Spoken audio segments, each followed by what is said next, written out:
ಓಂ ಶ್ರೀ ಸಾಯಿರಾಮ್. ಶ್ರೀ ಸತ್ಯಸಾಯಿ ಲೋಕಸೇವಾ ಗುರುಕುಲಂ ಆನ್ಲೈನ್ ತರಗತಿಗಳಿಗೆ ತಮ್ಮೆಲ್ಲರಿಗೂ ಸ್ವಾಗತ.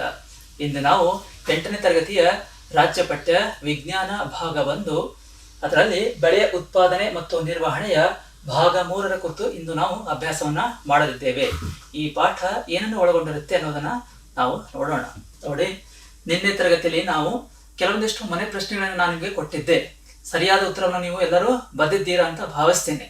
ಮೊಟ್ಟ ಮೊದಲು ನಮ್ಮ ಪ್ರಶ್ನೆ ಆಗಿತ್ತು, ಕೃಷಿ ಉಪಕರಣಗಳು ಯಾವುವು ಎನ್ನುವುದು. ಅದಕ್ಕೆ ಸರಿಯಾದ ಉತ್ತರ ಕೃಷಿ ಉಪಕರಣಗಳು ನೇಗಿಲು, ಎಡೆಕುಂಟೆ, ಕಲ್ಟಿವೇಟರ್. ನಮ್ಮ ಎರಡನೇ ಪ್ರಶ್ನೆ, ಬಿತ್ತನೆಗೆ ಬಳಸುವ ಉಪಕರಣಗಳು ಯಾವುವು. ಆ ಬಿತ್ತನೆಗೆ ಯಾವ್ಯಾವ ಉಪಕರಣ ನಾವು ಬಳಸ್ತೀವಿ ಅಂತಕ್ಕಂಥ ನಮ್ಮ ಪ್ರಶ್ನೆಗೆ ಉತ್ತರ, ಬಿತ್ತನೆಗೆ ಬಳಸ್ತಕ್ಕಂಥ ಉಪಕರಣಗಳು ಸಾಂಪ್ರದಾಯಿಕ ಕೂರಿಗೆ ಮತ್ತು ಯಾಂತ್ರಿಕ ಕೂರಿಗೆ. ಇದು ಎರಡನೇ ಪ್ರಶ್ನೆ ಉತ್ತರ. ನಾವು ಮೂರನೇ ಪ್ರಶ್ನೆ ಆಗಿತ್ತು, ಬಿತ್ತನೆಗೆ ಬೀಜಗಳು ಯೋಗ್ಯವಾಗಿವೆಯೋ ಇಲ್ಲವೋ ಎನ್ನುವುದನ್ನು ಹೇಗೆ ಕಂಡು ಹಿಡಿಯುತ್ತೀರಿ. ಇದೊಂದು ಸಣ್ಣ ಪ್ರಯೋಗ ಆಗಿತ್ತು, ಹೌದಾ? ಅದಕ್ಕೆ ಉತ್ತರ ಏನು ನೋಡಿಲಿ. ಬೀಜಗಳನ್ನು ನೀರಿನಲ್ಲಿ ಹಾಕಿದಾಗ ಟೊಳ್ಳಾದ ಬೀಜಗಳು ತೇಲುತ್ತವೆ ಮತ್ತು ಆರೋಗ್ಯಕರ ಬೀಜಗಳು ಮುಳುಗುತ್ತವೆ. ಈ ರೀತಿಯಾಗಿ ನಾವು ತಿಳಿಯಬಹುದು. ಯಾವಾಗ ನಾವು ಬೀಜಗಳನ್ನು ನೀರಲ್ಲಿ ಹಾಕಿ ಕುಲುಕ್ತೀವಿ, ಸ್ವಲ್ಪ ಹೊತ್ತು ಬಿಡ್ತೀವಿ, ಸ್ವಲ್ಪ ಹೊತ್ತು ಟೈಮ್ ಅನ್ನ ಬಿಡ್ತೀವಿ, ಅವಾಗ ನಮ್ಗೆ ಏನಾಗುತ್ತೆ, ಟೊಳ್ಳಾಗಿರ್ತಕ್ಕಂಥ ಬೀಜಗಳೆಲ್ಲ ನೀರಿನ ಮೇಲೆ ತೇಲ್ತಾ ಹೋಗುತ್ತೆ, ಫ್ಲೋಟ್ ಆಗುತ್ತೆ, ಹೌದಾ? ಭಾರವಾಗಿರ್ತಕ್ಕಂಥ ಆರೋಗ್ಯವಾಗಿರ್ತಕ್ಕಂಥ ಬೀಜಗಳಿಗೆ ಭಾರವಾಗಿರುತ್ತೆ. ಆದ್ದರಿಂದ ಅವುಗಳ ನೀರಿನಲ್ಲಿ ಏನಾಗುತ್ತೆ ಅಂತಂದ್ರೆ ಮುಳುಗ್ತವೆ. ಆ ಮುಳುಗಿರ್ತಕ್ಕಂಥ ಬೀಜಗಳನ್ನು ತೆಗೆದುಕೊಂಡು ನಾವು ಬಿತ್ತನೆಯನ್ನು ಮಾಡ್ತೀವಿ. ಈ ರೀತಿಯಾಗಿ ನಾವು ಐಡೆಂಟಿಫೈನ ಮಾಡಬಹುದು. ನೆಕ್ಸ್ಟ್ ನಮ್ಮ ಕೊನೆ ಪ್ರಶ್ನೆ ಏನಾಗಿತ್ತು ಅಂತಂದ್ರೆ, ಯಾಂತ್ರಿಕ ಕೂರಿಗೆ ಸಾಂಪ್ರದಾಯಿಕ ಕೂರಿಕೆಗಳಿಗಿಂತ ಹೇಗೆ ಭಿನ್ನವಾಗಿದೆ. ಯಾಂತ್ರಿಕ ಕೂರಿಗೆ, ಸಾಂಪ್ರದಾಯಿಕ ಕೂರಿಗೆ, ಇವೆರಡರ ವ್ಯತ್ಯಾಸ ಯಾವ ರೀತಿಯಾಗಿ ಇದು ಭಿನ್ನವಾಗಿದೆ ಇದಕ್ಕಿಂತ ಅಂತ ಪ್ರಶ್ನೆ ಇತ್ತು. ಅದಕ್ಕೆ ಉತ್ತರ ಇಲ್ಲಿ, ಕೂರಿಗೆಗಳಿಗಿಂತ ಯಾಂತ್ರಿಕ ಕೂರಿಗೆ ಹೆಚ್ಚು ಕೊಳವೆಗಳನ್ನು ಹೊಂದಿದೆ. ಇದು ಶ್ರಮ ಮತ್ತು ಸಮಯವನ್ನು ಉಳಿಸುತ್ತದೆ. ಈ ಯಾಂತ್ರಿಕ ಕೂರಿಗೆ ಅಂತಕ್ಕಂಥದ್ದು ಟ್ರ್ಯಾಕ್ಟರ್ ಸಹಾಯದಿಂದ ನಾವು ಉಳುಮೆಯನ್ನ ಮಾಡಿದ್ದೀವಿ. ಅಲ್ಲಿ ಕೊಳವೆಗಳ ಸಂಖ್ಯೆ ಕೂಡ ಜಾಸ್ತಿ ಆಗಿತ್ತು. ಬಟ್ ಸಾಂಪ್ರದಾಯಿಕ ಬರೇ ಕೂರಿಗೆಯಲ್ಲಿ ನಾವು ನೋಡಿದಾಗ ಒಬ್ಬ ರೈತ ಒಂದೇ ಒಂದು ಆಲಿಕೆ ಆಕಾರದ ರಚನೆ ಇದ್ದಿತ್ತು, ಒಂದೇ ಒಂದು ಕೊಳವೆ ಅದಕ್ಕೆ ಇದ್ದಿತ್ತು. ಅದ್ರ ಕೆಳಗಡೆ 3 ಕೊಳವೆಗಳಿದ್ದು, ಮೇಲ್ಗಡೆ ಮಾತ್ರ ಒಂದೇ ಒಂದು ಆಲಿಕೆ ಆಕಾರದ ಇದ್ದಿತ್ತು. ಅದು 3 ಕೊಳವೆಗಳು ಬರುತ್ತೆ. ಬಟ್ ಯಾಂತ್ರಿಕ ಕೂರಿಗೆಯಲ್ಲಿ ನಾವು ಜಾಸ್ತಿ ಸಂಖ್ಯೆಯಲ್ಲಿ ಕೊಳವೆಗಳನ್ನ ಕಾಣಬಹುದು. ಇದು ಏನ್ ಮಾಡುತ್ತೆ ಅಂತಂದ್ರೆ ಶ್ರಮ, ಹೌದಾ? ಶ್ರಮ ಮತ್ತು ಸಮಯವನ್ನು ಉಳಿಸುತ್ತದೆ. ರೈತನ ಶ್ರಮನೂ ಹಾಳಾಗೋದಿಲ್ಲ, ಅದೇ ರೀತಿಯಾಗಿ ಸಮಯ ಕೂಡ ಇದು ಉಳಿಸುತ್ತೆ ಅಂತ ನಾವು ಹೇಳ್ತೀವಿ. ಇವೆಲ್ಲರೂ ಸರಿಯಾದ ಉತ್ತರ ಬರೆದಿದ್ದೀರಾ ಅಂತ ನಾನು ಭಾವಿಸ್ತೇನೆ. ಆದ್ರೆ ಇಂದಿನ ತರಗತಿಯಲ್ಲಿ ನಾವು ಏನನ್ನ ಕಲಿತೇವೆ, ಇಂದಿನ ತರಗತಿಯಲ್ಲಿ ಕಲಿಯುವ ಅಂಶಗಳು ಯಾವ್ಯಾವ ಅಂಶಗಳನ್ನ ಕುರಿತು ನಾವು ಇಂದಿನ ತರಗತಿಯಲ್ಲಿ ಕಲಿತೀವಿ ಅಂತಕ್ಕಂಥದ್ದನ್ನ ನೋಡೋಣ. ಫಸ್ಟ್ ಪಾಯಿಂಟ್ ಇಲ್ಲದೆ, ಮಣ್ಣಿನಲ್ಲಿ ಪೋಷಕಾಂಶ ಹೆಚ್ಚಿಸಲು ಬಳಸುವ ವಿಧಾನಗಳು. ಬೆಳೆ ಬೆಳಿಬೇಕಾಗಿತ್ತಂದ್ರೆ ನಮ್ಗೆ ಫಸ್ಟ್ ಏನ್ ಬೇಕು, ಆ ಮಣ್ಣಿನ ಫಲವತ್ತತೆ ಅಂತಕ್ಕಂಥ ತುಂಬಾ ಮಹತ್ವದ್ದಾಗಿದೆ, ಹೌದಾ? ಆ ಮಣ್ಣು ಫಲವತ್ಭರಿತವಾಗಬೇಕಾಗಿತ್ತಂದ್ರೆ ನಾವು ಏನನ್ನ ಮಾಡ್ತೀವಿ, ಯಾವ ವಿಧಾನಗಳ ಮುಖಾಂತರ ಆ ಮಣ್ಣಿನಲ್ಲಿ ಪೋಷಕಾಂಶಗಳು ಹೆಚ್ಚಾಗ್ಲಿಕ್ಕೆ ಸಹಾಯ ಆಗುತ್ತೆ ಅಂತಕ್ಕಂಥ ವಿಧಾನಗಳ ಬಗ್ಗೆ ನಾವಿಲ್ಲಿ ಅಭ್ಯಾಸವನ್ನ ಮಾಡ್ತೇವೆ. ತದನಂತರದಲ್ಲಿ ರಸಗೊಬ್ಬರ ಮತ್ತು ಸಾವಯವ ಗೊಬ್ಬರಗಳ ನಡುವಿನ ವ್ಯತ್ಯಾಸಗಳು. ಈ ಗೊಬ್ಬರಗಳು ಅಂತಕ್ಕಂಥದ್ದು ಬರುತ್ತೆ, ಹೌದಾ? ಆ ಗೊಬ್ಬರ 2 ಪ್ರಕಾರ ಇಲ್ಲಿ, ರಸಗೊಬ್ಬರ ನೋಡ್ತಾ ಇದೀವಿ, ಇನ್ನೊಂದು ಸಾವಯವ ಗೊಬ್ಬರ. ಇವುಗಳ ಮಧ್ಯೆ ಇರ್ತಕ್ಕಂಥ ವ್ಯತ್ಯಾಸಗಳು ಏನು ಅಂತಕ್ಕಂಥದ್ದು ಇವತ್ತಿನ ತರಗತಿಯಲ್ಲಿ ನಾವು ನೋಡ್ತೇವೆ. ಮೂರನೇದಲ್ಲಿ ನೀರಾವರಿಯ ಸಾಂಪ್ರದಾಯಿಕ ವಿಧಾನಗಳು, ಹೌದಾ? ಗದ್ದೆಗೆ ಏನ್ ಬೇಕಾಗುತ್ತೆ, ನೀರ್ ಬೇಕಾಗುತ್ತೆ. ಈ ನೀರು ಯಾವ ರೀತಿಯಾಗಿ ಗದ್ದೆಗೆ ನಾವು ಪೂರೈಸಬೇಕಾಗುತ್ತೆ ಅಂತಕ್ಕಂಥ ಸಾಂಪ್ರದಾಯಿಕ ವಿಧಾನಗಳು. ಅಂದ್ರೆ ಹಿಂದಿನ ಕಾಲದಲ್ಲಿ ಈ ನಾವೆಲ್ಲ ಟ್ರೆಡಿಷನ್ ಹೊಸ ನೀವು ಮಾಡರ್ನ್ ಈ ಆಧುನಿಕ ಯುಗದಲ್ಲಿ ನಾವು ಬಳಸ್ತಕ್ಕಂಥ ವಿಧಾನಗಳೇ ಬೇರೆ ಅದಾವೆ. ಬಟ್ ಇವತ್ತಿನ ತರಗತಿಯಲ್ಲಿ ನಾವು ಏನ್ ನೋಡ್ತೀವಿ, ಸಾಂಪ್ರದಾಯಿಕ ವಿಧಾನಗಳು. ಯಾವ ರೀತಿಯಾಗಿ ಹಳ್ಳಿ ರೈತರು ಮುಂಚೆ ಈ ಗದ್ದೆಗೆ ಬೇಕಾಗಿರ್ತಕ್ಕಂಥ ನೀರನ್ನ ಒದಗಿಸ್ತಾ ಇದ್ರು ಅಂತಕ್ಕಂಥದ್ದನ್ನ ನಾವು ಇವತ್ತಿನ ತರಗತಿಯಲ್ಲಿ ಅಭ್ಯಾಸವನ್ನ ಮಾಡೋದಿದ್ದೀವಿ. ಓಕೆ, ಇವಾಗ ನಾವು ತರಗತಿಯನ್ನ ಪ್ರಾರಂಭ ಮಾಡೋಣ. ಓಕೆ, ನಮ್ಮ ಮೊಟ್ಟ ಮೊದಲನೇದು ಏನಂತಂದ್ರೆ ಮಣ್ಣಿನಲ್ಲಿ ಪೋಷಕಾಂಶ ಹೆಚ್ಚಿಸಲು ಬಳಸುವ ವಿಧಾನಗಳು. ಹೌದಾ? ಪೋಷಕಾಂಶ ಅಂತಂದ್ರೆ ಏನು? ಮನುಷ್ಯ ಬದುಕಬೇಕಾದ್ರೆ ಅಥವಾ ಜೀವಿಗಳಾಗಿರ್ಬೋದು, ಸಸ್ಯಗಳಾಗಿರ್ಬೋದು, ಪ್ರಾಣಿಗಳಾಗಿರ್ಬೋದು, ಎಲ್ಲಕ್ಕೆ ಆಹಾರ ಬೇಕೇ ಬೇಕು, ಹೌದಾ? ಶಕ್ತಿ ಬೇಕೇ ಬೇಕು. ನಮ್ಮ ದೇಹದಲ್ಲಿ ಒಂದೇ ರೀತಿಯಾಗಿರ್ತಕ್ಕಂಥ ಪೋಷಕಾಂಶಗಳು ಇರೋದಿಲ್ಲ. ನಾವು ಆರೋಗ್ಯವಾಗಿರ್ಬೇಕಾಗಿತ್ತಂದ್ರೆ ನಮ್ಮ ದೇಹದಲ್ಲಿ ಎಲ್ಲಾ ರೀತಿಯಾಗಿರ್ತಕ್ಕಂಥ ಪೋಷಕಾಂಶಗಳು ಬೇಕೇ ಬೇಕಾಗುತ್ತೆ, ಹೌದಾ? ಆ ರೀತಿ ಸಸ್ಯಕ್ಕೆ ಮೇಲೆ ಏನ್ ಬೇಕಾಗುತ್ತೆ ಅಂತಂದ್ರೆ ಪೋಷಕಾಂಶಗಳು ಬೇಕು, ಹೌದಾ? ಆ ಪೋಷಕಾಂಶಗಳು ಹೆಚ್ಚಾಗಬೇಕಾದ್ರೆ ನಾವು ಯಾವ ವಿಧಾನಗಳನ್ನ ಬೆಳೆಸ್ತೀವಿ ಅಂತಕ್ಕಂಥದ್ದನ್ನ ನಾವು ಇಲ್ಲಿ ನೋಡ್ತೇವೆ. ಫಸ್ಟ್ ಪಾಯಿಂಟ್ ಇಲ್ಲಿ ಏನ್ ಹೇಳ್ತೇವೆ, ಸಾವಯವ ಗೊಬ್ಬರ ಮತ್ತು ರಸಗೊಬ್ಬರಗಳನ್ನು ಸೇರಿಸುವಿಕೆ. ಪೋಷಕಾಂಶಗಳನ್ನ ಹೆಚ್ಚಾಗಿಸಲು, ಪೋಷಕಾಂಶಗಳನ್ನ ಹೆಚ್ಚಿಸಲು ಬಳಸ್ತಕ್ಕಂಥ ಒಂದನೇ ವಿಧಾನ ಏನು ಅಂತಂದ್ರೆ ಸಾವಯವ ಗೊಬ್ಬರ ಮತ್ತು ರಸಗೊಬ್ಬರಗಳನ್ನು ಸೇರಿಸುವಿಕೆ ಅಂತ ನಾವಿಲ್ಲಿ ಕರಿತೀವಿ. ಇಲ್ಲಿ ಎರಡು ಪದಗಳು ನಾವು ಕಾಣ್ತಾ ಇದ್ದೀವಿ. ಒಂದನೇಲಿ ಸಾವಯವ ಗೊಬ್ಬರ, ಇನ್ನೊಂದು ರಸಗೊಬ್ಬರ ಅಂತಕ್ಕಂಥದ್ದು. ಹೌದಾ? ಮೊಟ್ಟ ಮೊದಲೇ ನಾವು ಏನ್ ನೋಡ್ತೀವಿ, ಅಥವಾ ಇವುಗಳನ್ನ ನಾವು ಯಾತಕ್ಕಾಗಿ ಸೇರಿಸಬೇಕು, ಫಸ್ಟ್ ನಾವು ಅದನ್ನು ತಿಳ್ಕೊಳ್ಳೋಣ, ಆಮೇಲೆ ನಾವು ಮುಂದಕ್ಕೆ ಹೋಗೋಣ. ನಾವು ಯಾತಕ್ಕಾಗಿ ಸಾವಯವ ಗೊಬ್ಬರ ಮತ್ತು ರಸಗೊಬ್ಬರ ಸೇರಿಸಬೇಕು? ಇಲ್ಲಿ ಹೇಳ್ತಾ ಇದ್ದೇನೆ ಏನು, ಪೋಷಕಾಂಶ ಹೆಚ್ಚಿಸಲು. ಹೌದಾ? ಯಾಕೆ ಪೋಷಕಾಂಶಗಳು ಕಡಿಮೆ ಆಗುತ್ತೆ? ಭೂಮಿಯಲ್ಲಿ ಪೋಷಕಾಂಶಗಳು ಕಡಿಮೆ ಆಗುತ್ತಾ? ಹೌದು. ಯಾವಾಗ ಕಡಿಮೆ ಆಗುತ್ತೆ? ಒಬ್ಬ ರೈತ ಗದ್ದೆಯಲ್ಲಿ ಬೆಳೆಯನ್ನ ಬೆಳೀತಾ ಇರ್ತಾನೆ. ಹೌದಾ? ಈ ವರ್ಷ ಒಂದು ಬೆಳೆಯನ್ನ ಬೆಳಿತಾನೆ, ನೆಕ್ಸ್ಟ್ ವರ್ಷ ಮತ್ತೊಂದು ಬೆಳೆಯನ್ನ ಬೆಳಿತಾನೆ, ಮತ್ತೊಂದು ವರ್ಷ ಮತ್ತೊಂದು ಬೆಳೆನ ಬೆಳೀತಾ ಹೋಗ್ತಾನೆ. ಈ ರೀತಿ ಪ್ರತಿ ವರ್ಷ ರೈತ ತನ್ನ ಗದ್ದೆಯಲ್ಲಿ, ತನ್ನ ಹೊಲದಲ್ಲಿ ಬೆಳೆನ ಬೆಳೀತಾ ಹೋಗ್ತಾನೆ. ಯಾವಾಗ ಬೆಳೆನ ಬೆಳೀತಾ ಹೋಗ್ತಾನೆ, ಆ ಮಣ್ಣಿನಲ್ಲಿ ಇರ್ತಕ್ಕಂಥ ಪೋಷಕಾಂಶ ಸಂಖ್ಯೆ ಏನಾಗುತ್ತೆ, ಅಲ್ಲಿ ಕಡಿಮೆ ಆಗುತ್ತಾ ಹೋಗುತ್ತೆ. ಆದ್ದರಿಂದ ನಾವ್ ಏನ್ ಮಾಡ್ಬೇಕಾಗತ್ತೆ ಅಂದ್ರೆ ಅವುಗಳಿಗೆ ಅದು ಸಾವಯವ ಇರ್ಬೋದು ಅಥವಾ ಅದು ರಸಗೊಬ್ಬರ ಇರ್ಬೋದು, ಇದನ್ನ ನಾವು ಆ ಮಣ್ಣಿಗೆ ಸೇರಿಸಬೇಕಾಗತ್ತೆ. ಅವಾಗ ಆ ಮಣ್ಣು ಏನಾಗುತ್ತೆ, ಇಲ್ಲಿ ಫಲವತ್ತತೆಯಿಂದ ಕೂಡುತ್ತೆ ಅಥವಾ ಫಲವದ್ಭರಿತವಾಗುತ್ತೆ ಅಂತ ನಾವಿಲ್ಲಿ ಹೇಳ್ಬಹುದು. ಅದಕ್ಕಾಗಿ ನಾವ್ ಏನ್ ಮಾಡ್ಬೇಕಿಲ್ಲ ಅಂತಂದ್ರೆ ಈ ಸಾವಯವ ಗೊಬ್ಬರ ಅಥವಾ ರಸಗೊಬ್ಬರಗಳನ್ನ ಮಣ್ಣಿಗೆ ಸೇರಿಸಬೇಕು ಅಂತ ಹೇಳ್ತೀವಿ. ಆಯ್ತಾ? ಇವಾಗ ನೋಡ್ರಿ, ಈ ಸಾವಯವ ಗೊಬ್ಬರ ಅಂತಂದ್ರೆ ಏನು ಅಥವಾ ರಸಗೊಬ್ಬರ ಅಂತಾರೆ ಏನು, ಹೌದಾ? ಇದು ಯಾವ ರೀತಿಯಾಗಿ ಸಹಾಯ ಮಾಡುತ್ತೆ ಅಂತಕ್ಕಂಥ ನಾವಿಲ್ಲಿ ನೋಡೋಣ. ಸಾವಯವ ಗೊಬ್ಬರ ಇದು ಸಾವಯವ ಪದಾರ್ಥವಾಗಿದ್ದು ಸಸ್ಯ ಮತ್ತು ಪ್ರಾಣಿ ತ್ಯಾಜ್ಯಗಳ ವಿಘಟನೆಯಿಂದ ಪಡೆಯಲಾಗುತ್ತದೆ. ಇದಕ್ಕಿಂತ ಮುಂಚೆ ನಾವ್ ಏನ್ ನೋಡೋಣ ಅಂತಾರ, ಸಾವಯವ ಇಲ್ಲೊಂದು ಪದ ಇದೆ. ಹೌದಾ? ಇಲ್ಲಿ ಎರಡು ಪದಗಳ ಬಗ್ಗೆ ನಾವು ಸ್ವಲ್ಪ ನೋಡ್ಕೊಳ್ಬೇಕು. ಒಂದು ಸಾವಯವ, ಇನ್ನೊಂದು ನಿರವಯವ ಅಂತ ಬರುತ್ತೆ. ಏನಿದು ಸಾವಯವ ಅಂತಂದ್ರೆ, ಸಾವಯವ ಅಂತಂದ್ರೆ ಕಾರ್ಬೋಹೈಡ್ರೇಟ್ಸ್ ಅಂತ ಕರಿತಾ ಇದ್ದಾರೆ. ಕಾರ್ಬನ್ ಮತ್ತು ಹೈಡ್ರೋಜನ್ ಅಂತ ಹೇಳ್ತಾ ಇದೀವಿ. ಯಾವ ಒಂದು ಪದಾರ್ಥದಲ್ಲಿ ಕಾರ್ಬನ್ ಮತ್ತು ಹೈಡ್ರೋಜನ್ ಆ ಪದಾರ್ಥ ಕೂಡ್ಕೊಂಡಿರುತ್ತೋ ಅದನ್ನು ನಾವಿಲ್ಲಿ ಸಾವಯವ ಅಂತ ಕರಿತಾ ಇದ್ದೀವಿ. ನಿರವಯವ ಅಂತಂದ್ರೆ ಅಲ್ಲಿ ಮೆಟಲ್ಸ್ ಅಂತ ಹೇಳ್ತೀವಿ ಅಥವಾ ಲೋಹ ಅಂತ ಹೇಳ್ತಾ ಇರ್ತೀವಿ. ಲೋಹ ಅಥವಾ ಈ ಕಾರ್ಬನ್ ಮತ್ತು ಹೈಡ್ರೋಜನ್ ಬಿಟ್ಟು ಉಳಿದಿರ್ತಕ್ಕಂತಹ ಒಂದು ಧಾತುಗಳಲ್ಲಿ ಇರ್ತಾವಲ್ಲೋ ಅದಕ್ಕೆ ನಾವೇನಂತ ಕರಿತೀವಿ, ನಿರವಯವ ಅಂತ ಕರಿತೀವಿ. ಆದ್ದರಿಂದ ಈ ಸಾವಯವ ಗೊಬ್ಬರ ಅಂತಂದ್ರೆ ಇಲ್ಲಿ ಇದು ಸಾವಯವ ಪದಾರ್ಥ. ಸಾವಯವ ಪದಾರ್ಥ ಅಂದ್ರೆ ಇಲ್ಲಿ ಕಾರ್ಬನ್ ಮತ್ತು ಹೈಡ್ರೋಜನ್ ಗಳಿಂದ ಇದು ಕೂಡ್ಕೊಂಡಿರುತ್ತೆ. ಕಾರ್ಬೋಹೈಡ್ರೇಟ್ಸ್ ಅಂತ ಕೂಡ ನಾವು ಹೇಳ್ತಾ ಇರ್ತೀವಿ. ಇದೊಂದು ಸಾವಯವ ಪದಾರ್ಥವಾಗಿದ್ದು ಸಸ್ಯ ಮತ್ತು ಪ್ರಾಣಿ ತ್ಯಾಜ್ಯಗಳ ವಿಘಟನೆಯಿಂದ ಪಡೆಯಲಾಗುತ್ತದೆ. ಸಸ್ಯದ ತ್ಯಾಜ್ಯ, ಪ್ರಾಣಿಗಳ ಒಂದು ತ್ಯಾಜ್ಯ, ಈ ತ್ಯಾಜ್ಯಗಳನ್ನ ಏನ್ ಮಾಡಲಾಗುತ್ತದೆ, ವಿಘಟನೆ ಅಂತ ಕರಿತಾ ಇದ್ದೀವಿ. ವಿಘಟನೆ ಬಿಡಿ ಬಿಡಿ ಬಿಡಿ ಬಿಡಿ ಭಾಗ ಆಗೋದು, ಮಣ್ಣಿನಲ್ಲಿ ಹೋಗೋದು ಏನಾಗುತ್ತೆ, ಅಲ್ಲಿ ಕರಗಿ ಬಿಡುತ್ತೆ. ಅದಕ್ಕೆ ನಾವಿಲ್ಲಿ ವಿಘಟನೆ ಅಂತ ಕರಿತೀವಿ. ಫಸ್ಟ್ ಈ ಸಸ್ಯದ ತ್ಯಾಜ್ಯ ಅಂತಂದ್ರೆ ಏನು ಅಥವಾ ಪ್ರಾಣಿಗಳ ತ್ಯಾಜ್ಯ ಅಂತಂದ್ರೆ ಏನು? ಪ್ರಾಣಿಗಳ ತ್ಯಾಜ್ಯ ಅಂತಂದ್ರೆ ನಿಮ್ಗೆ ಗೊತ್ತು, ಪ್ರಾಣಿಗಳು ಅಥವಾ ದೇಹ ಆಗಿರ್ಬೋದು, ಅದ್ರ ಮಲ ಆಗಿರ್ಬೋದು, ಅಥವಾ ಈ ದನಗಳ ಒಂದು ಸಗಣಿ ಅಂತ ನಾವೇನ್ ಕರಿತೀವಿ, ಅದಕ್ಕೆ ನಾವು ತ್ಯಾಜ್ಯ ಅಂತ ಹೇಳಿ ಕರಿತಾ ಇದ್ದೀವಿ. ಅದನ್ನಾಯ್ತು. ಬಟ್ ಸಸ್ಯ ತ್ಯಾಜ್ಯ ಅಂತಂದ್ರೆ ಆ ಸಸ್ಯದ ಎಲೆಗಳು ಎಲ್ಲ ಉದುರಿರುತ್ತೆ. ಸಸ್ಯ ಏನ್ ಮಾಡುತ್ತೆ ಅಂತಂದ್ರೆ ಅದ್ರ ದೇಹದಲ್ಲಿ ಕೂಡ ಏನು ಉತ್ಪತ್ತಿ ಆಗುತ್ತೆ, ತ್ಯಾಜ್ಯ ಉತ್ಪತ್ತಿ ಆಗುತ್ತೆ.